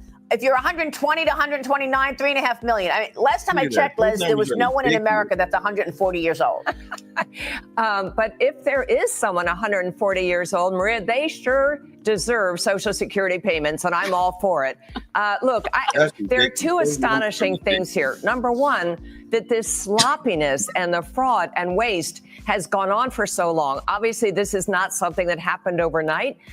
It is incredible to me that people working in our government have had such laziness, such inertia, that they have never even bothered to look at these numbers that apparently are pretty easy to find. Number two, what's really incredible is that anyone is objecting to this. Because, as Caroline Levitt pointed out, this isn't just about hauling in all those illegal and fraudulent and wasteful payments. It is about making sure that if you're 60 years old, you're going to get Social Security payments from a healthy institution for the next many years. So how can anyone object to this? I have no idea. Well, I think, Cheryl, the Democrats are objecting to it because they're embarrassed. They've been supposedly stewards of our economy and stewards of our government for how many years, depending on who you're talking about. And this has been happening on their watch. The agency's been asleep at the wheel. And I think that is where I'm so glad you brought this up, because it's the system. You know, the why did this happen? And actually, Elon Musk did post about it. He said that the logic flow diagram for the Social Security system looks insane. All capital letters, he wrote, Maria. He says no other person actually knows how it works. You need to get forensic accounting. You need to get programmers. You need to get people from Doge, that team. You need to get experts on technology and algorithms and accounting systems in there. Why that has never happened in all the decades that you've had multiple, thousands of reports about Social Security fraud, about checks that just kept going to somebody's residence after they passed away. Come on, Maria. It's just, I can't believe we're finally addressing this. Like, how many grandmothers are buried in the backyard, Chris, that's all you heard from politicians. Millions of grandmothers buried in backyards. Fraud, abuse, and waste, and yet, what? They didn't actually go and look to see where the money was going? This bloated bureaucracy is just so, the idea that somehow some nameless bureaucrat could do a better job than Elon Musk is absurd. And the fact that where are these directors of Social Security been? This is the first thing you check in your first day. Are we paying anybody we shouldn't be? It's millions and millions of dollars. They keep talking about the viability of Social Security. That's the first thing you should have done instead of talking about raising taxes and cutting benefits. This should have been number one. So, these people should be ashamed of themselves. And of course, right now, we've got the debate over how to cut, to come up with offsets to actually afford President Trump's agenda, being money for the border, money for defense. And, and they're talking about cutting into mandatory spending. Okay. Yeah. Instead of just going back and looking at where the money is, which is what Elon Musk and Doge are doing from the beginning, they're talking about cutting into mandatory spending. It's just outrageous. Wow. Task Force on the Declassification of Federal Secrets. This task force will be a part of the House Oversight Committee and led by the very talented and persistent Congresswoman from Florida, Anna Paulina Luna. During her time on the Oversight Committee, Representative Luna is a sledgehammer against government secrecy. She is committed to throwing open the windows for the American people to allow the sunlight of truth shine on the federal government. I can think of no better person in Congress to lead this task force than Representative Luna.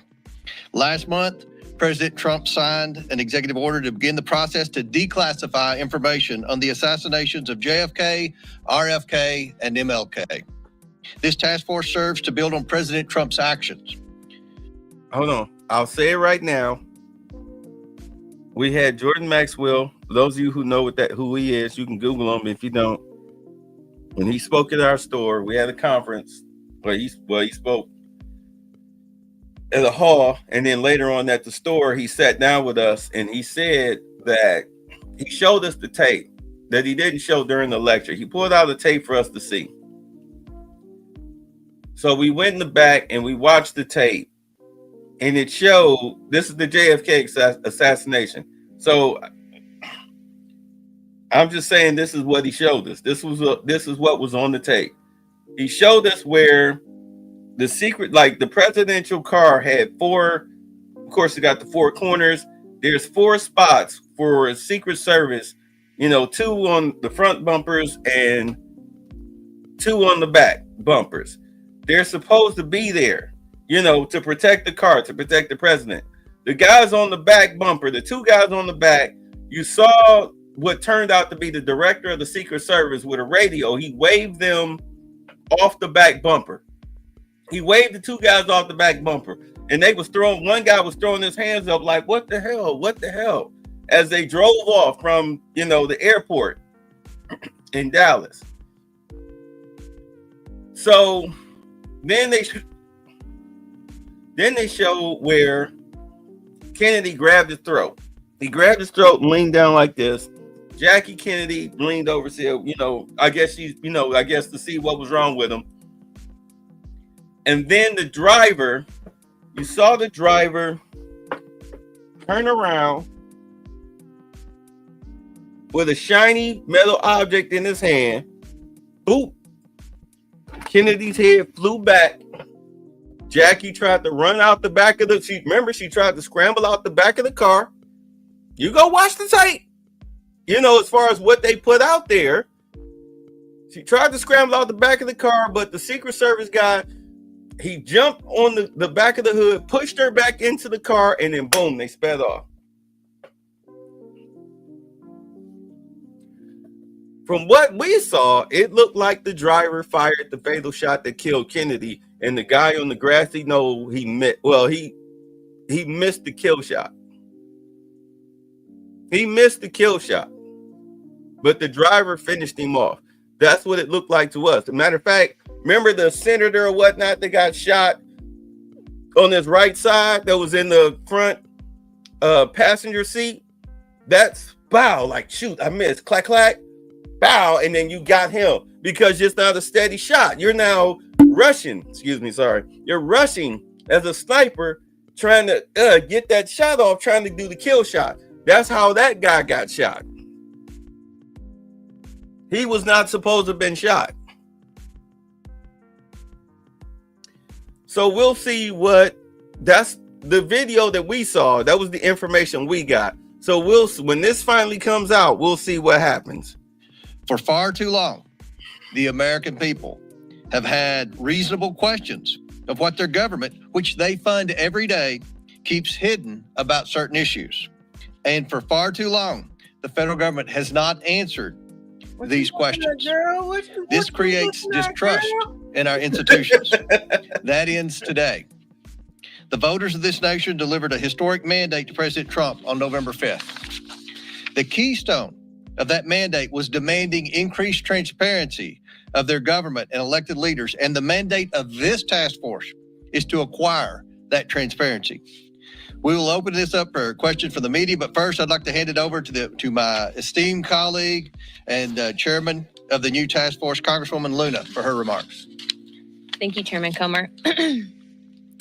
When our founding fathers stood against tyranny, they did not merely oppose taxes. They defended the sacred idea of individual sovereignty.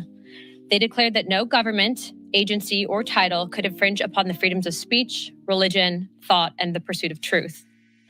For too long, the American spirit has been dimmed by a veil of secrecy, by a government that has grown too comfortable in the shadows, denying us the transparency we deserve. But today, we stand at the dawn of a new era where the light of truth begins to shine through. A few weeks ago, President Donald Trump made a historic announcement. With the stroke of a pen, he committed to declassifying the files concerning the assassinations of President John F. Kennedy, Robert F. Kennedy, and Dr. Martin Luther King Jr. A decision not just monumental, but pivotal. No Malcolm X? It is with profound honor that I have been entrusted by Speaker Mike Johnson and Chairman James Comer to lead the House Oversight Task Force on Declassification of Federal Secrets. Together with the help of the White House, our intelligence allies, the Department of Defense, the Department of Justice, we will be conducting investigations into the following: the assassinations of JFK, RFK, and Dr. Martin Luther King, unidentified aerial phenomena, also known as UAPs, unidentified submerged objects, also known as USOs, the Epstein client list, the origins of COVID-19, and the 9/11 files. This task force will be a beacon of bipartisanship. On the Republican side, Representatives Burchett, Boebert, Burleson, Crane, Gill, and Mace will be joining me, although I'd like to note that I'm expanding this to the entire governing body and will be allowing certain members to waive on.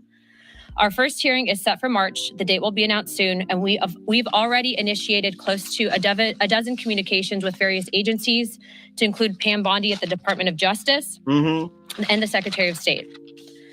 This will no longer be a task force that makes bold promises only to fade into irrelevance or send strongly worded letters. This will be a relentless pursuit of truth and transparency, and we will not stop until the American people have the answers they deserve. We will cut through the bureaucracy, challenge the stonewalling, and ensure that the American people finally get the truth that they have been denied for too long. If we are to endure and thrive as a nation, we must restore trust through transparency. The American people must be trusted to think for themselves, to form their own judgments from the truth that they are entitled to know.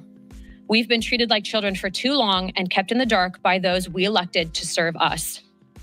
It is my solemn duty to begin mending this trust, to form a new relationship between the government and the governed. Let us embark on this journey together towards a government that does not serve, but one that enlightens. That does not just serve, but one that enlightens. Trust through transparency, that begins now. Without further ado, we'd like to open it up for questions, as I'm sure many of you have those. Hands up. He must have colored blood. He's probably Hispanic or something. With the administrations on the declassification of Martin Luther King and the Kennedys, how would you handle if you end up, whether it's President Trump or Attorney General Bondi or T&I Gabbard, if they disagree with, what you're looking to declassify on a certain topic, whether it's UAPs or 9/11 or something like that, how would you handle if there's, some stuff that they don't necessarily want to declassify? Well, certainly, I think that they'd be supportive, being that they're advocating for this. But also, I want to remind the American people that this is bipartisan. There's also Democrats that are looking into answering these very questions. But certainly, we would share that information with the American people. This is about transparency. And I think, again, as I stated, for far too long, there's been a massive push to keep the American people in the dark, and that ends today. Do you have subpoena power? Chairman? The task force does not have subpoena power. I do. The task force is going to be subsidiary of the full oversight committee. So if we have to issue one, Congresswoman Luna, we'll discuss it and we'll take appropriate action. But in full. You know what I think it is? Understand, Doge knows which members of Congress have been receiving kickbacks. I mean, that's what all the fuss is about. Like, oh, we don't want you in our bank accounts and all this stuff. They know. What she's saying about far as them releasing the federal secrets, declassing them, the task force and everything, they're going to have to go into the FBI files, which, again, I know I sound like a broken record with this, but it is what it is. Everybody is sitting there waiting on Kash Patel to go ahead and get his nomination. The Democrats keep stalling on the vote because they know once they cast their vote, they don't have enough votes to stop him, from becoming the new director of the FBI. He's going to be the one that issues the releasing of all of this information. Also, he's going to put together his task force, and he's going to sit and wait for the Secretary of State and Pam Bondi to go into their investigations, into a lot of the Democratic leaders, because you never should have took a shot at him. That was the worst thing you could have done. As far as like mayors, governors, district attorneys, etc., the FBI is going to investigate them, as they also, because do understand these states are also going to go through audits. The states are going to go through audits. It's going to be a lot of people in handcuffs. They're going to clean. They're cleaning up the streets. I don't know why people think that they're not. All of these congressmen or whatnot, they're going to be appearing before some judges. They're going to be cutting deals. You're going to be looking at house arrests. You're going to be looking at people fleeing. Maybe some possible self-deletions. All right, you got Letitia James, like you the only one out here calling yourself still trying to fight Trump. Fonnie Willis gave up because she knows she in hot water with this whole Nathan Wade stolen taxpayer funds on vacations situation. You still trying to play the game. Like nobody that would have backed you up is in power right now. You're just running your mouth. Ooh, look, I'm telling you, it's about to be a new day. And when I was talking to I forget who I was talking to. I was talking to them about it was Mosh. I was talking to Mosh about the new Democratic Party. What they're going to have to do, if you want to survive, if the Democratic Party wants to survive as a party and not be seen as lesser than the Green Party, what they're going to have to do when all of this is over, the new leadership that's going to come in behind all of these old leaders who are going to be facing all sorts of subpoenas and sequesterings and whatnot in prison time, they're going to have to come in and truly be on some bipartisanship. They're going to have to be able to do what's best for the American people. Like, well, the Republicans, they want to do this. Well, okay, well, if you're going to do this, you want to cut federal spending, okay, like the welfare program. You want to trim the welfare program. Well, can we at least make sure that we look out for our seniors and our disabled, be it mentally and physically? Can we at least look out for them? All right. Can we at least still try to keep the free lunch program. It's like, hold on, well, that's a state issue. But as far as welfare and whatnot, we'll issue a mandate to make sure that the elderly are looked after. We'll even, now that we're cutting the fat, we can now provide more services for the elderly and the handicapped or injured, the ill, again, be it physically or mentally. We can now provide better services for them because now we have the money. No more fat chick with 3 baby daddies, don't know who they are or care to know. No more of that. So if you're a Democratic leader, that's who you fight for. You fight for your elderly and you fight for your injured, you're disabled. You fight to hell with the trans people, to hell with these sluts who can't keep their goddamn legs closed, to hell with the race hustlers, to hell with all of them people. Focus on the people who need it the most, who literally need it the most. Focus on them, and you'll watch the Democratic Party. It'll come back into power. It won't be within the next 4 years. It definitely won't be within the next 8, but it'll be a slow and steady climb. That's just how I feel on that.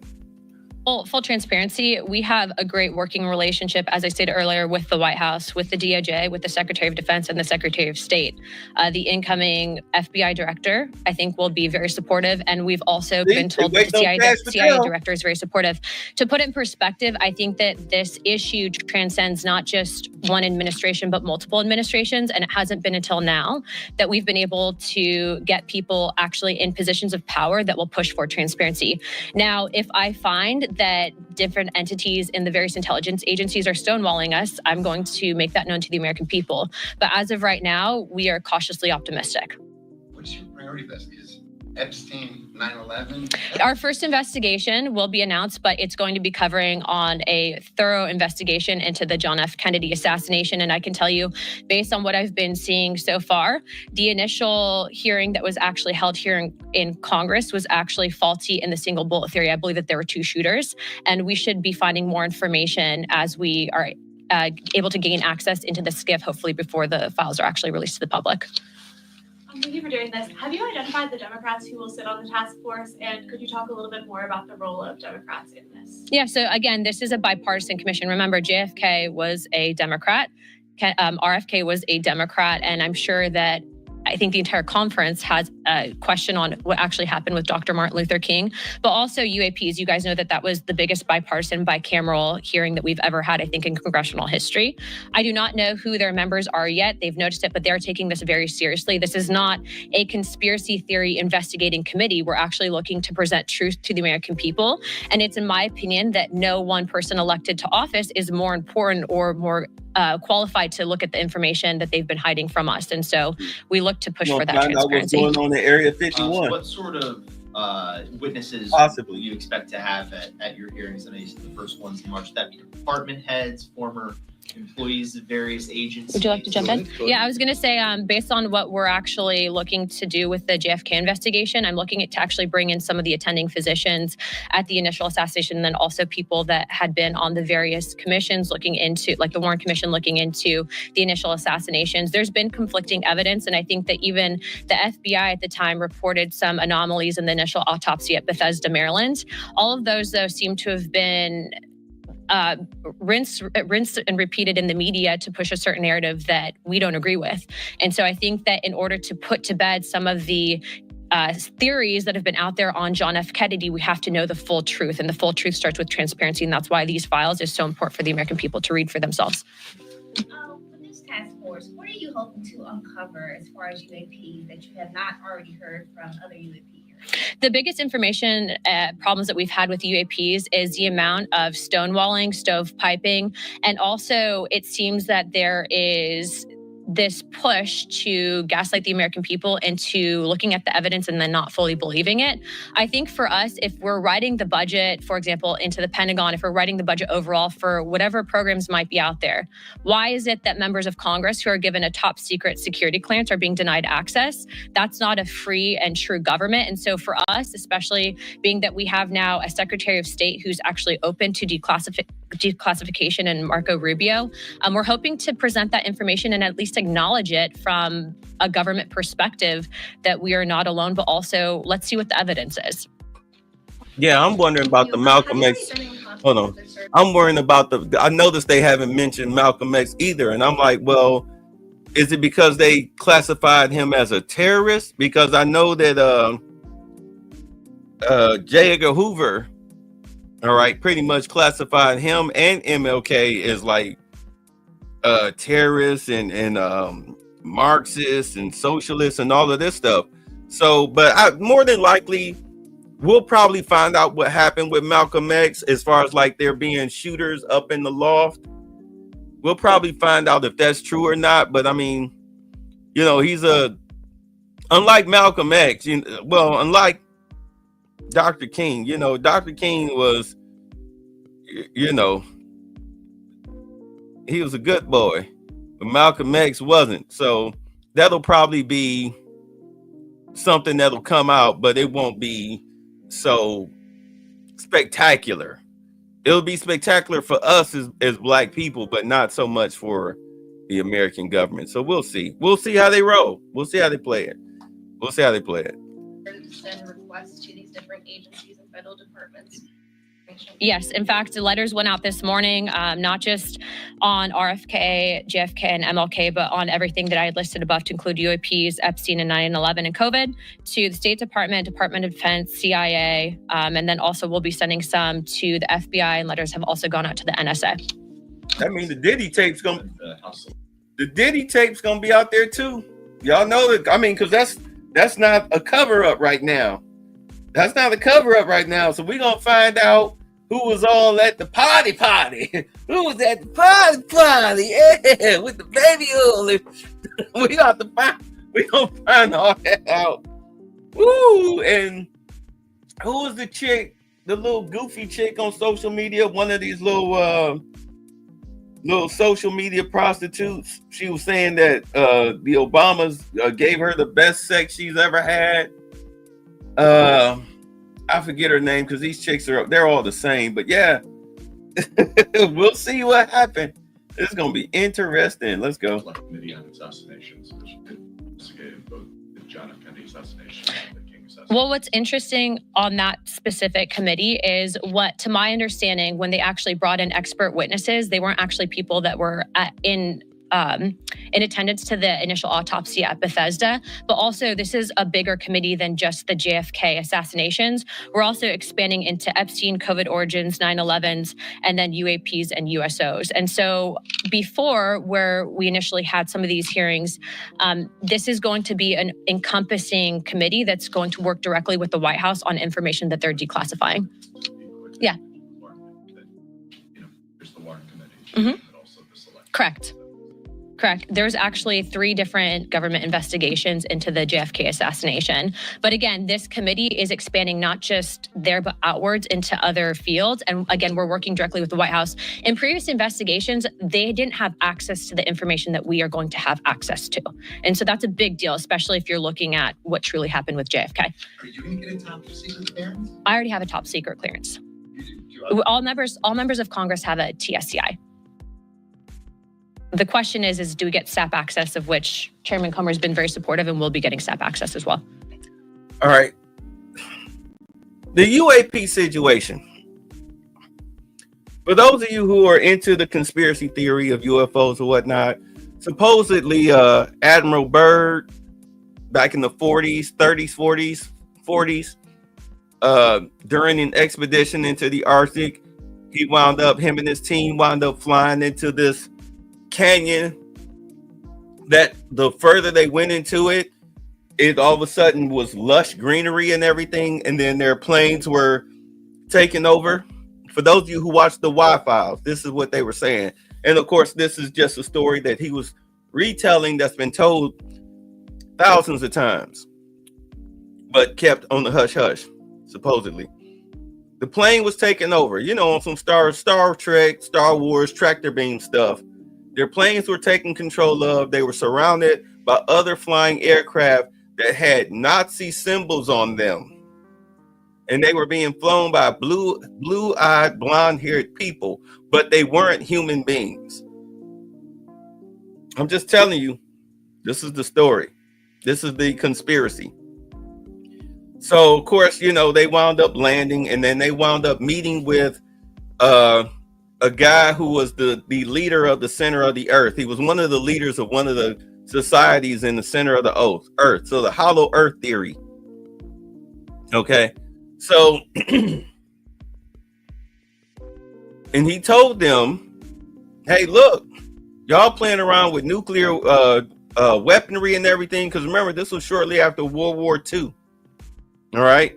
You're playing around with nuclear energy and everything. You guys need to cut that out. You're destroying the planet. You're causing problems.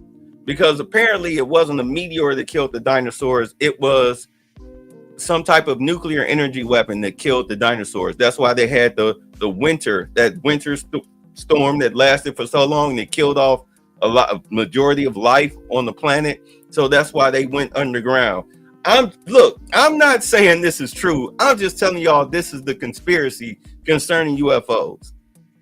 So this is why Hitler, blonde-eyed, blue-haired, it's really because the Nazis were conducting what do they call it? Not excavations, but they were exploring the Arctic, and they ran across these people. They wound up running across these people. So Hitler, that's why, because remember, he was into the occult and all of this stuff. And actually, we beat him to the nuclear bomb. It was German scientists that was developing the nuclear bomb. They defected, came to America, finished the bomb, boom. So, right, we've been Z Highland. At any rate,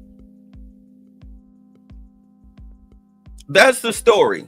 And supposedly in the 50s, I think back when Hoover was president, spacecrafts actually flew over it's conspiracy, okay? Don't hold it against me. I'm just telling y'all what's out there. These aliens, the leader of the underground community or whatnot, he came up and talked to the president back in the 50s. Is it Garfield? No, but anyway, he talked to the president and let him know, y'all need to cut back on your nuclear stuff. What the hell are you doing? You're going to ruin the planet, etc., etc., etc. Even talked to them about racism and everything.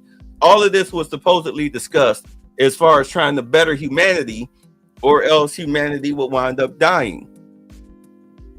This is what was discussed. This is the story that's out there. And then ever since then, you've been seeing UFOs or whatnot coming and going, and that there are several alien species from different planets that are here. This is why you got crop circles, a thing about why you never see the dark side of the moon, and that really the moon is not natural to Earth, that it's really like a space station or whatnot. All types of, there's so many stories out here.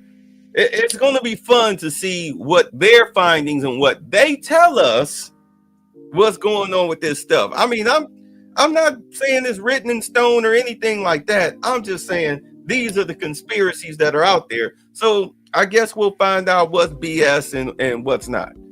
So we'll see. We'll see if Project Bluebeam actually is a thing or not. We'll find out if they tell us or not. Let's go.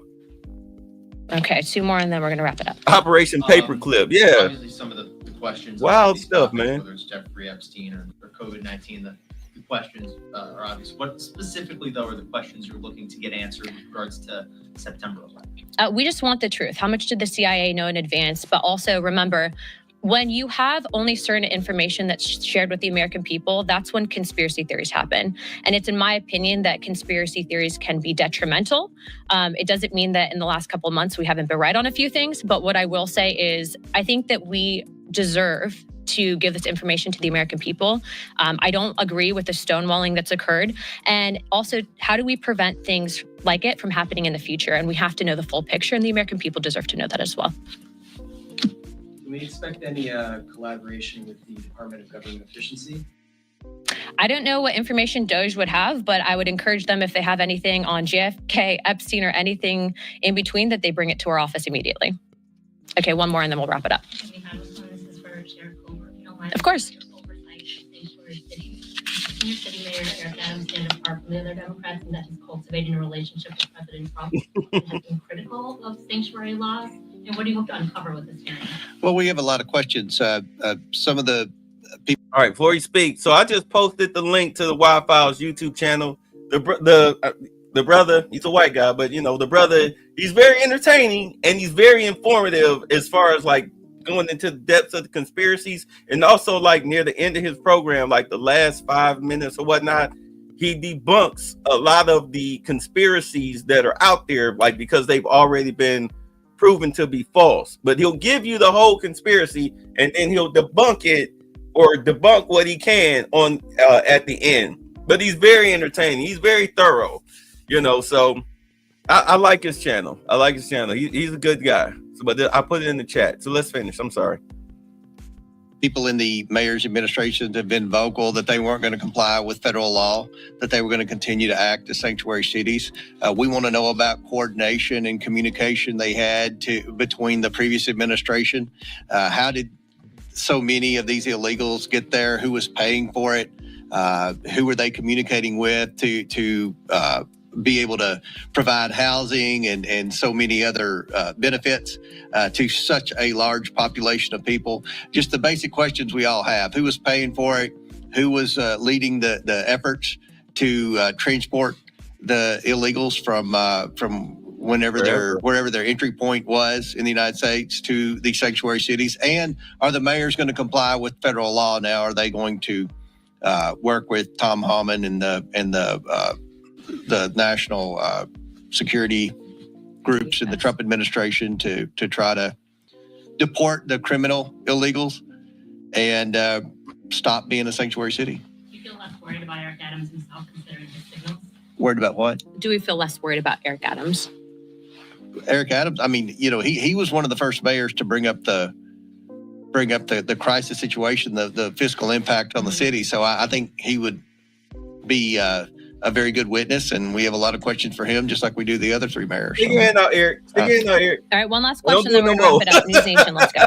Can you talk about your relationship with whistleblowers?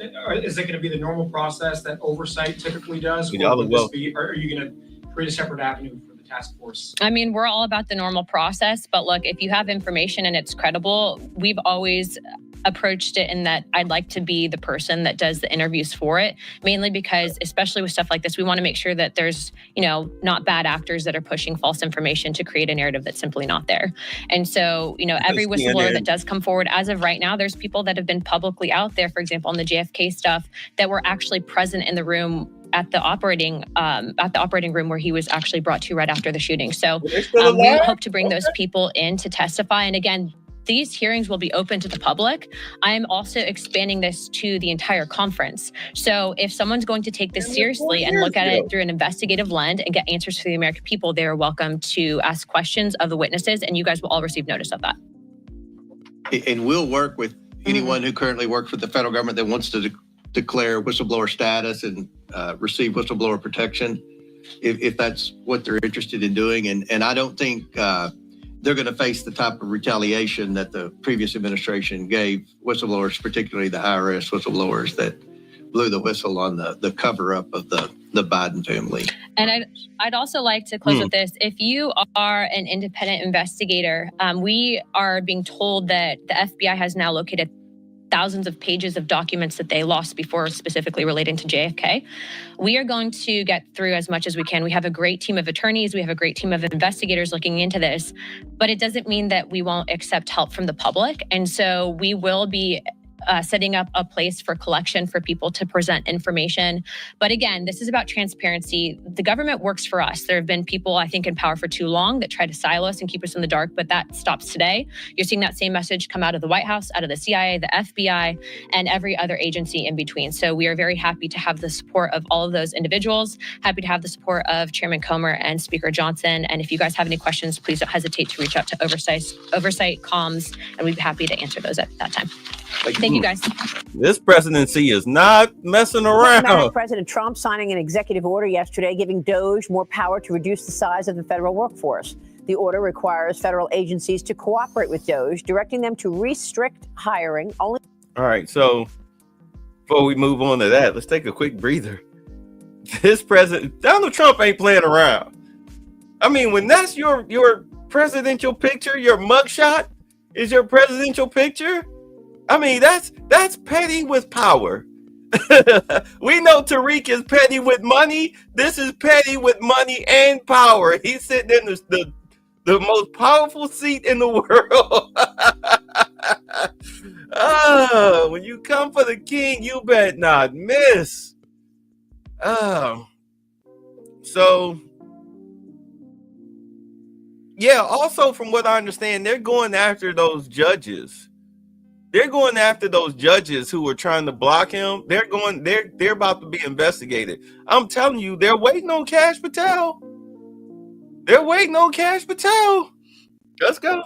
To essential positions and determine which components or full agencies can be eliminated. DOJ lead Elon Musk joined Trump in the Oval Office yesterday to defend his cost-cutting plans. Watch. It's not optional for us to reduce the federal expenses. It's essential. It's essential for America to remain solvent as a country. Your tax dollars need to be spent wisely on the things that matter to the people. I mean, these things, it's just common sense. It's not draconian or radical. I think it's really just saying, let's look at each of these expenditures and say, is this actually in the best interest of the people? We actually are trying to be as transparent as possible, and all of our actions are fully public. We're finding tremendous fraud and tremendous abuse. If I need a vote of Congress to find fraud and abuse, it's fine with me. I think we'll get the vote. Congress's new DOJ subcommittee will have its first hearing today. House Democrats are preparing for fireworks after going after Musk all last week. Watch this. We will not shut up. We will stand up. Yes! We will speak up. Yes! We will rise up. What's dangerous is that people who work for USAID are wearing masks to protect themselves from Musk. This is a dictatorship in the making. Elon Musk has not been elected to anything. We're not going to have apartheid in America anymore. And who the hell does Musk think he is? He has absolutely no right in shutting down USAID. We cannot allow that. We've got to take to the streets. Joining me now is California Congressman Ro Khanna. Congressman, it's good to see you this morning. Thanks very much for being here. Your reaction to what you just heard? Well, it's pretty simple. Look, the president who actually was able to cut the federal workforce was Bill Clinton. He cut 351,000 federal employees. The workforce grew by 2% under Donald Trump's first term. And the way he did it is he came to Congress with Al Gore.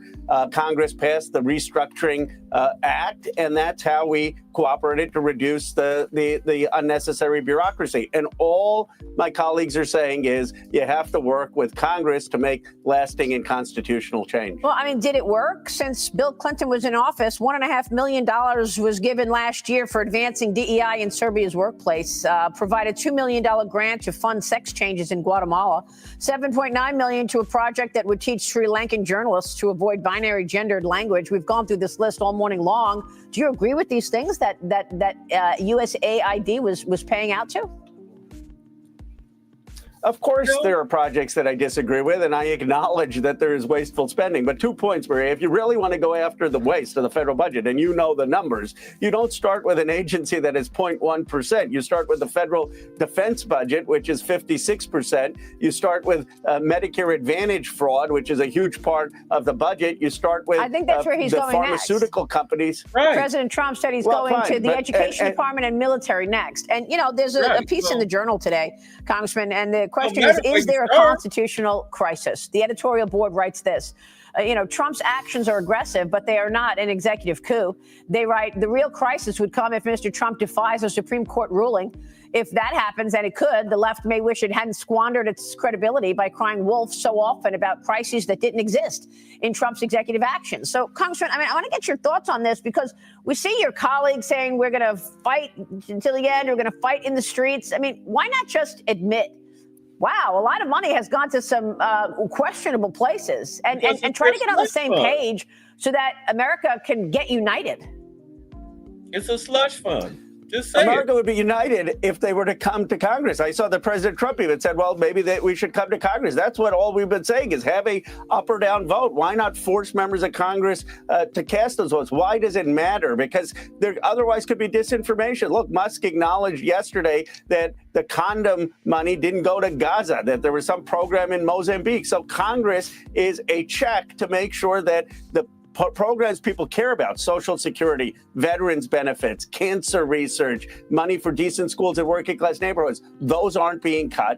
And that if there are wasteful programs, which I acknowledge there are, those should be cut. But I don't understand what the problem is. Why are they trying to make these decisions unilaterally? And by the way, it's not just listening to the Supreme Court. In this country, we listen to any federal judge. I mean, that's a law and order. Do you think any citizen should say, well, I'm not going to listen until the Supreme Court rules? And I'm confident the Supreme Court is going to rule that some of this is unconstitutional. Well, no, I totally understand. And I agree. Congress's role is critical. But, you know, as far as I can tell, every congressman or congresswoman I ask about all of these crazy ideas to send money, they had no idea it was happening.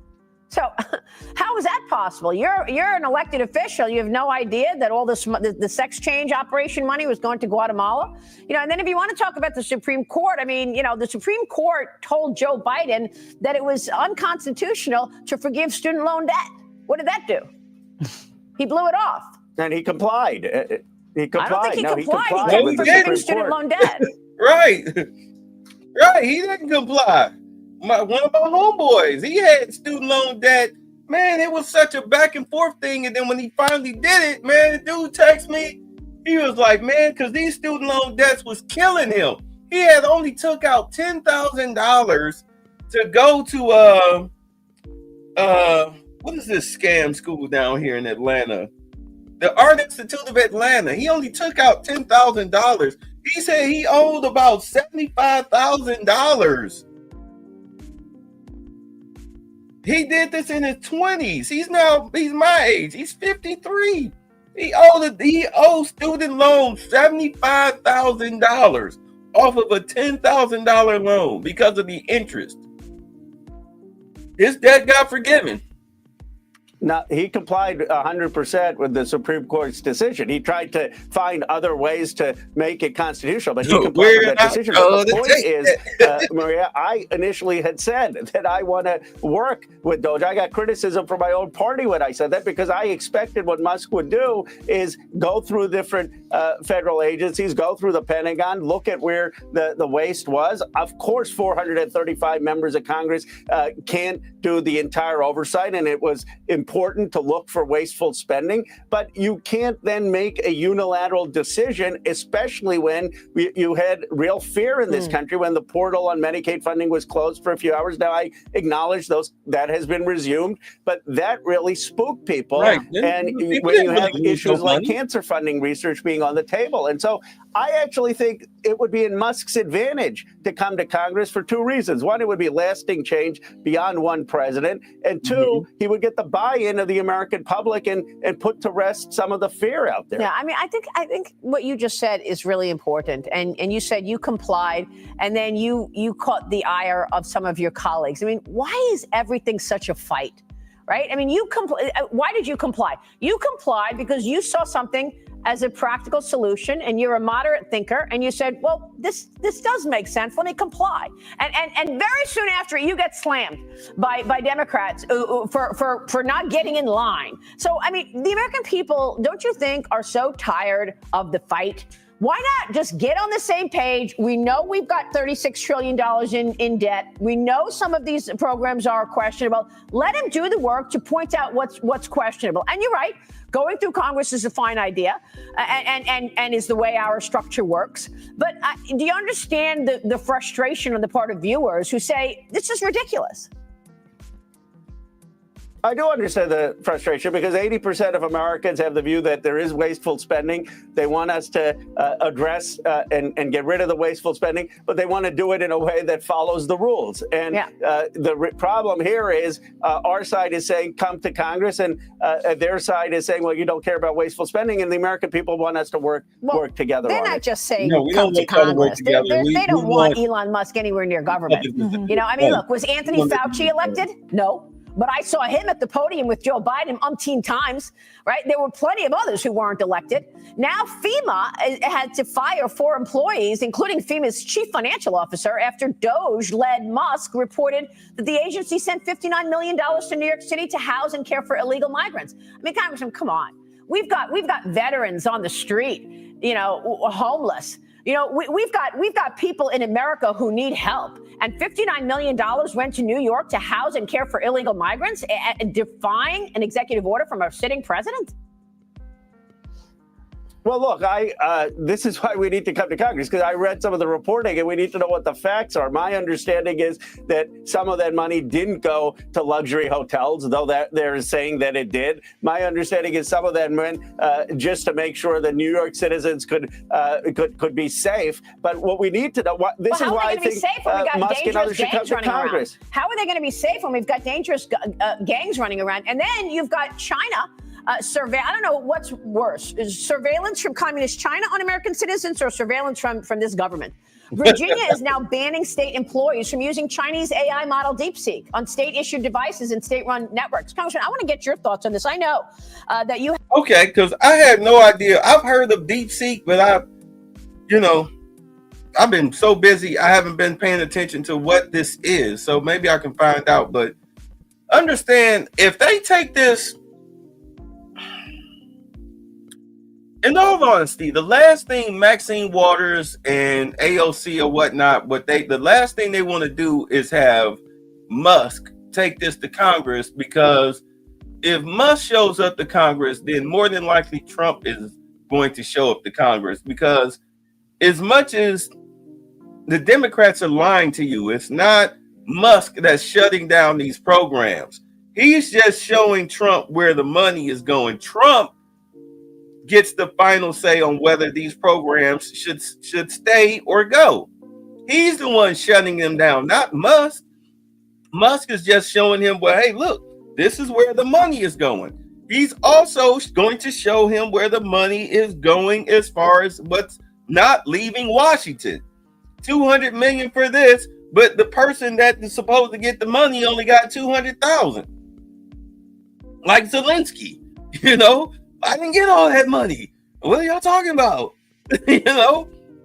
So you take it to Congress, that's the last thing you want's going to happen, because Trump is I don't know if Musk will say the names, but you know Trump will say the names. Or if Trump sends his lawyer, whatever, they're going to say the names. Just like RFK Jr. called out Bernie Sanders and taking money from Pfizer. No, those are campaign contributions. Okay, Eric Adams. You know what I'm saying? They're going to call out the names. It's like, well, yeah, so why did you take this money? How did you get all of this money? You really want to take it to Congress? Let's take it to Congress. Let's take it to Congress, and let's call out some of these congressional people who have, again, like he said, tens of millions of dollars in their bank account, but you barely make $200,000 a year. You ain't even been in office 4 years, but suddenly now you're a multimillionaire. How did that happen? Answer the question. Jasmine, AOC, answer the question. You have a deep knowledge of Silicon Valley, and you're speaking with lots of people there. What is the thinking on DeepSeek? Did China steal this? Is that how they got ahead of America? I do think there needs to be an investigation because there is a lot of belief that China tried to get the model of ChatGPT either from ChatGPT or Microsoft by putting in prompts, and that helped them develop DeepSeek. But the real thing that the United States needs is we need compute power to stay ahead, and we need to make sure that we continue to invest in innovation, and that should be bipartisan so we win the AI race. Congressman, we know that you're focused on the important issues that matter to the American citizens. We appreciate you, and we're watching your work, sir. Thank you. What's next? Fox Business Alert, the battle lines are drawn. Democrats lining up on the side of unrestricted, unaccountable government spending, and they're ready to fight for every last penny. Hello, everyone. I'm Brian Brenberg, joined by my co-host Taylor Riggs, Cheryl Casoni in for Dagan McDowell, Jackie DeAngelis, and Michael Lee Strategies founder, Michael Lee. Welcome to the Big Money Show. We begin with the clash over cuts. Doge is uncovering billions in waste, and Washington is digging in its heels. Elon, come here and face us. Bring your on over here. There's another branch of government in Article 3, the courts. We will fight it out in Congress. We will fight it out in the courts.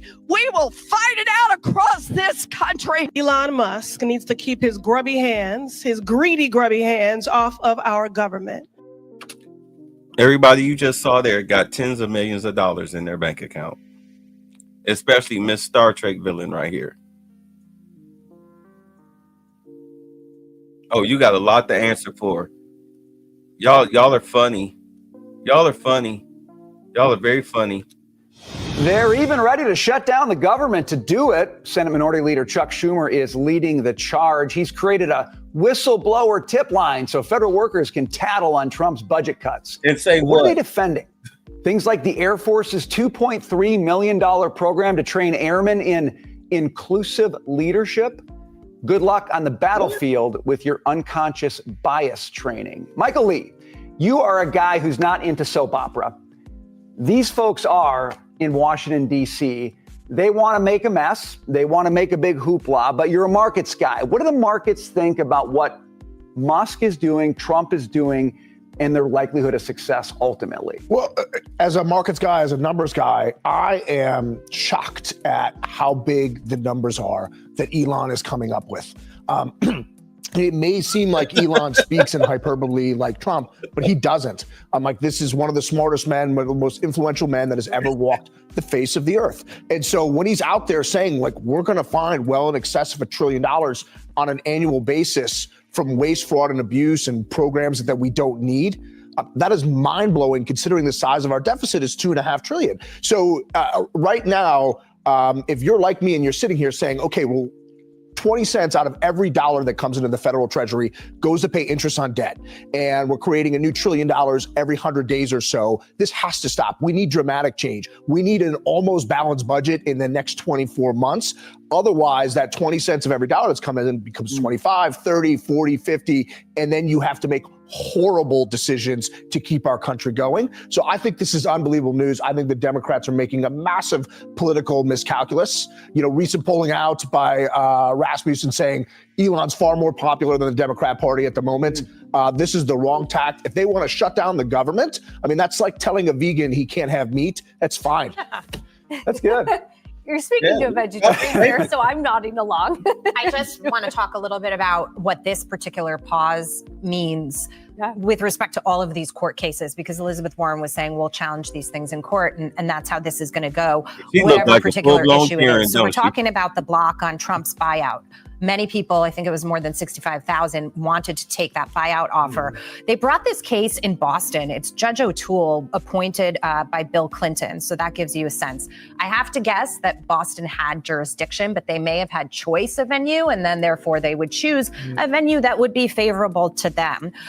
So it's a case that the unions are basically bringing, and they're saying that what Trump is trying to do is what's a slapdash. It's a failure to consider the functioning of the government. The opposition is saying it's actually a humane off-ramp with respect to accomplishing his agenda. And we had questioned why he was giving such great terms, actually. I mean, he could have just fired them and not given them any severance or any kind of a buyout. And so I think that they kind of foresaw this coming, and they thought if we give them better terms, it makes our position a little bit more favorable. And of course, this is not the only suit. We're going to talk about it later, but the union that represents the CFPB is also bringing a similar suit. And I'm sorry, I don't know if y'all can hear me or whatnot. I was saying she looks like the type of person that would definitely ask for your manager. And Trump's, as far as him firing the government workers, that 7-month severance, that is a very humane thing to do. That is a very humane thing to do. Very humane thing to do. So, I mean, what are you fighting against when your whole department is being shut down? What job do you think you're going to keep when your department no longer exists, you know?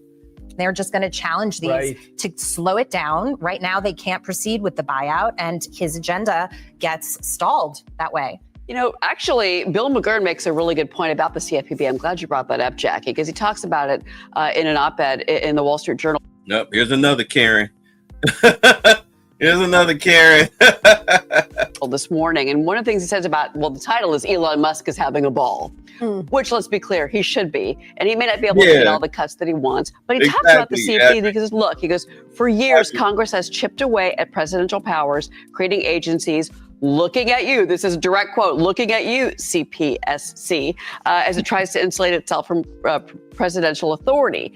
These agencies appeal to progressives. And he goes on to talk about the egregious amount of money that these progressive policies, USAID, we can go back to that for a moment. We can say, you know, the military's next. Secretary Hegseth was just speaking over in Germany, and he said, we're opening the books, bring it on. Because if you start to pull back money that's being wasted at the Defense Department, that's money that goes to warriors, that goes to protect our military men and women. But at the end of the day, you know, and that ruling that you talked about, that move by the judge, all of this is going to end up in the court system. It's all going to end up at the Supreme Court. Let's do it now versus wait, because I think Elon Musk has a lot more work to do. You know, when it comes to CFPB, you guys, I'm an old-fashioned girl. If I was sitting in front of Jay Powell, like a lot of the senators are today, I'd be asking him about the balance sheet and the runoff and mortgage-backed securities and, whoa, inflation maybe. But a lot of his questions, Mike Lee, were about the CFPB. Because we've had a lot of interesting conversations on this program where people on the left think that you can't shut it down because it's congressional authority, but people on the right, Unleash Prosperity founder Stephen Moore, E.J. Antoni, say, no, actually the Fed approves the CFPB's budget request. And when asked, Powell said, how many times have you turned down a request? He says, 0. We always give them the money they ask for because legally we can't deny them. But the irony is it's supposed to be coming from the Federal Reserve's profits. They don't have any profits. There are no profits. They've been losing hundreds of billions of dollars, according to E.J. Antoni. But every time they ask for a couple $100 million, the Fed has to say yes. So that actually, surprisingly, was a twist in the testimony today, where Jay Powell had to answer questions about the CFPB and maybe brings to light who really is in charge of this thing. So, you know, if you go back to the beginning of the first Trump administration, there was a Supreme Court case that shook up the CFPB because it was designed to basically be an unaccountable institution. Right, like a fourth branch of government where you have three co-equal branches, the legislative, the judicial, and the executive. And bringing all this all together, district judges in Boston, in Rhode Island, in New York are not co-equal with the executive, and they cannot take out the executive's power. They can't declare war. They can't write laws.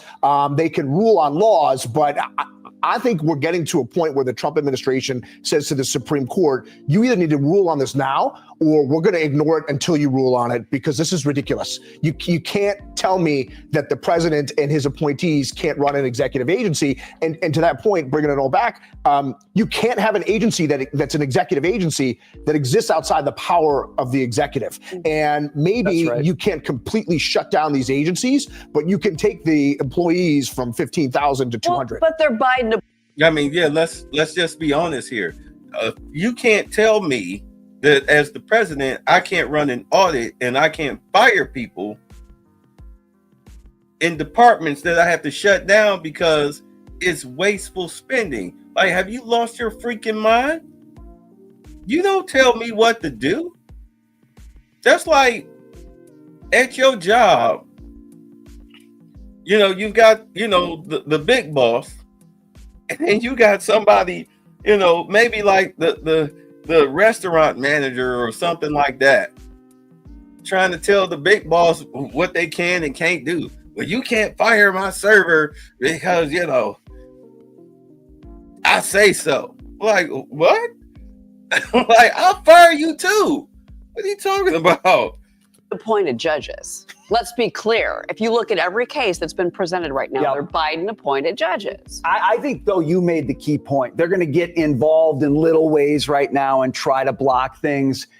President Trump runs the executive. If he wants to fire executive branch people, he will do it, and he should have a way to do it. If we want to get rid of the CFPB, I don't know if Steve Moore's right. I don't know if the people on the left are right. I don't care. At some point, you get Congress together and say, guys, pass a law. This is the worst agency that's ever existed. It is Elizabeth Warren's dream for all the worst reasons, and it's got to go. And I think the American people are on board with that because they don't look at what's happening. They don't see Maxine Waters out there swearing at Elon Musk and say, that's someone I want to follow. Yeah, right. Does anybody say that? Look, you know, they created it to deal with the financial crisis. Taylor talked about that yesterday. Fair enough. I mean, that was a very dark time in our nation's economy and for our financial markets, and people were losing homes left and right and losing their livelihoods.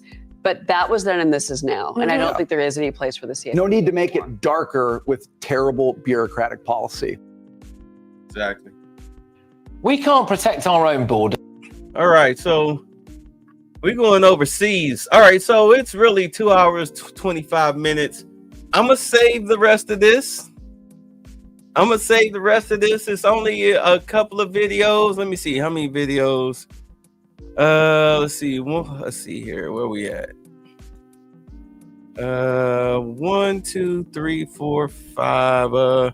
I'll probably do away with this. That's an 11-hour. Oh, yeah, I'm not going to deal with that. But Zelensky, in case y'all didn't know, Trump told Zelensky, you need to pay that money back. You need to pay back what the money that you claim you didn't spend or whatnot. We need that money back. That's why you got Tulsi Gabbard in there to run an audit on him. But yeah, I'll be on tomorrow, 9:00. I'm trying to decide if I'm going to go 5 days a week because it's so much going on. We'll see. But I'll be on tomorrow at 9 p.m. and we'll pick up where we left off with this story, which is how can we believe European leaders when they ruined this continent and made us unsafe for decades? This is just like the fallout of J.D. Vance in Munich. All right. Yeah. What's up, Audrey? Yeah, it's the fallout. We're going to deal with that fallout because, man, these people are pissed. They are pissed at their leadership. And look, no snow tax. No snow tax. He must have given up, thrown in the towel, abandoned his sad little masquerade. I finally got to him. The power of the press triumphs.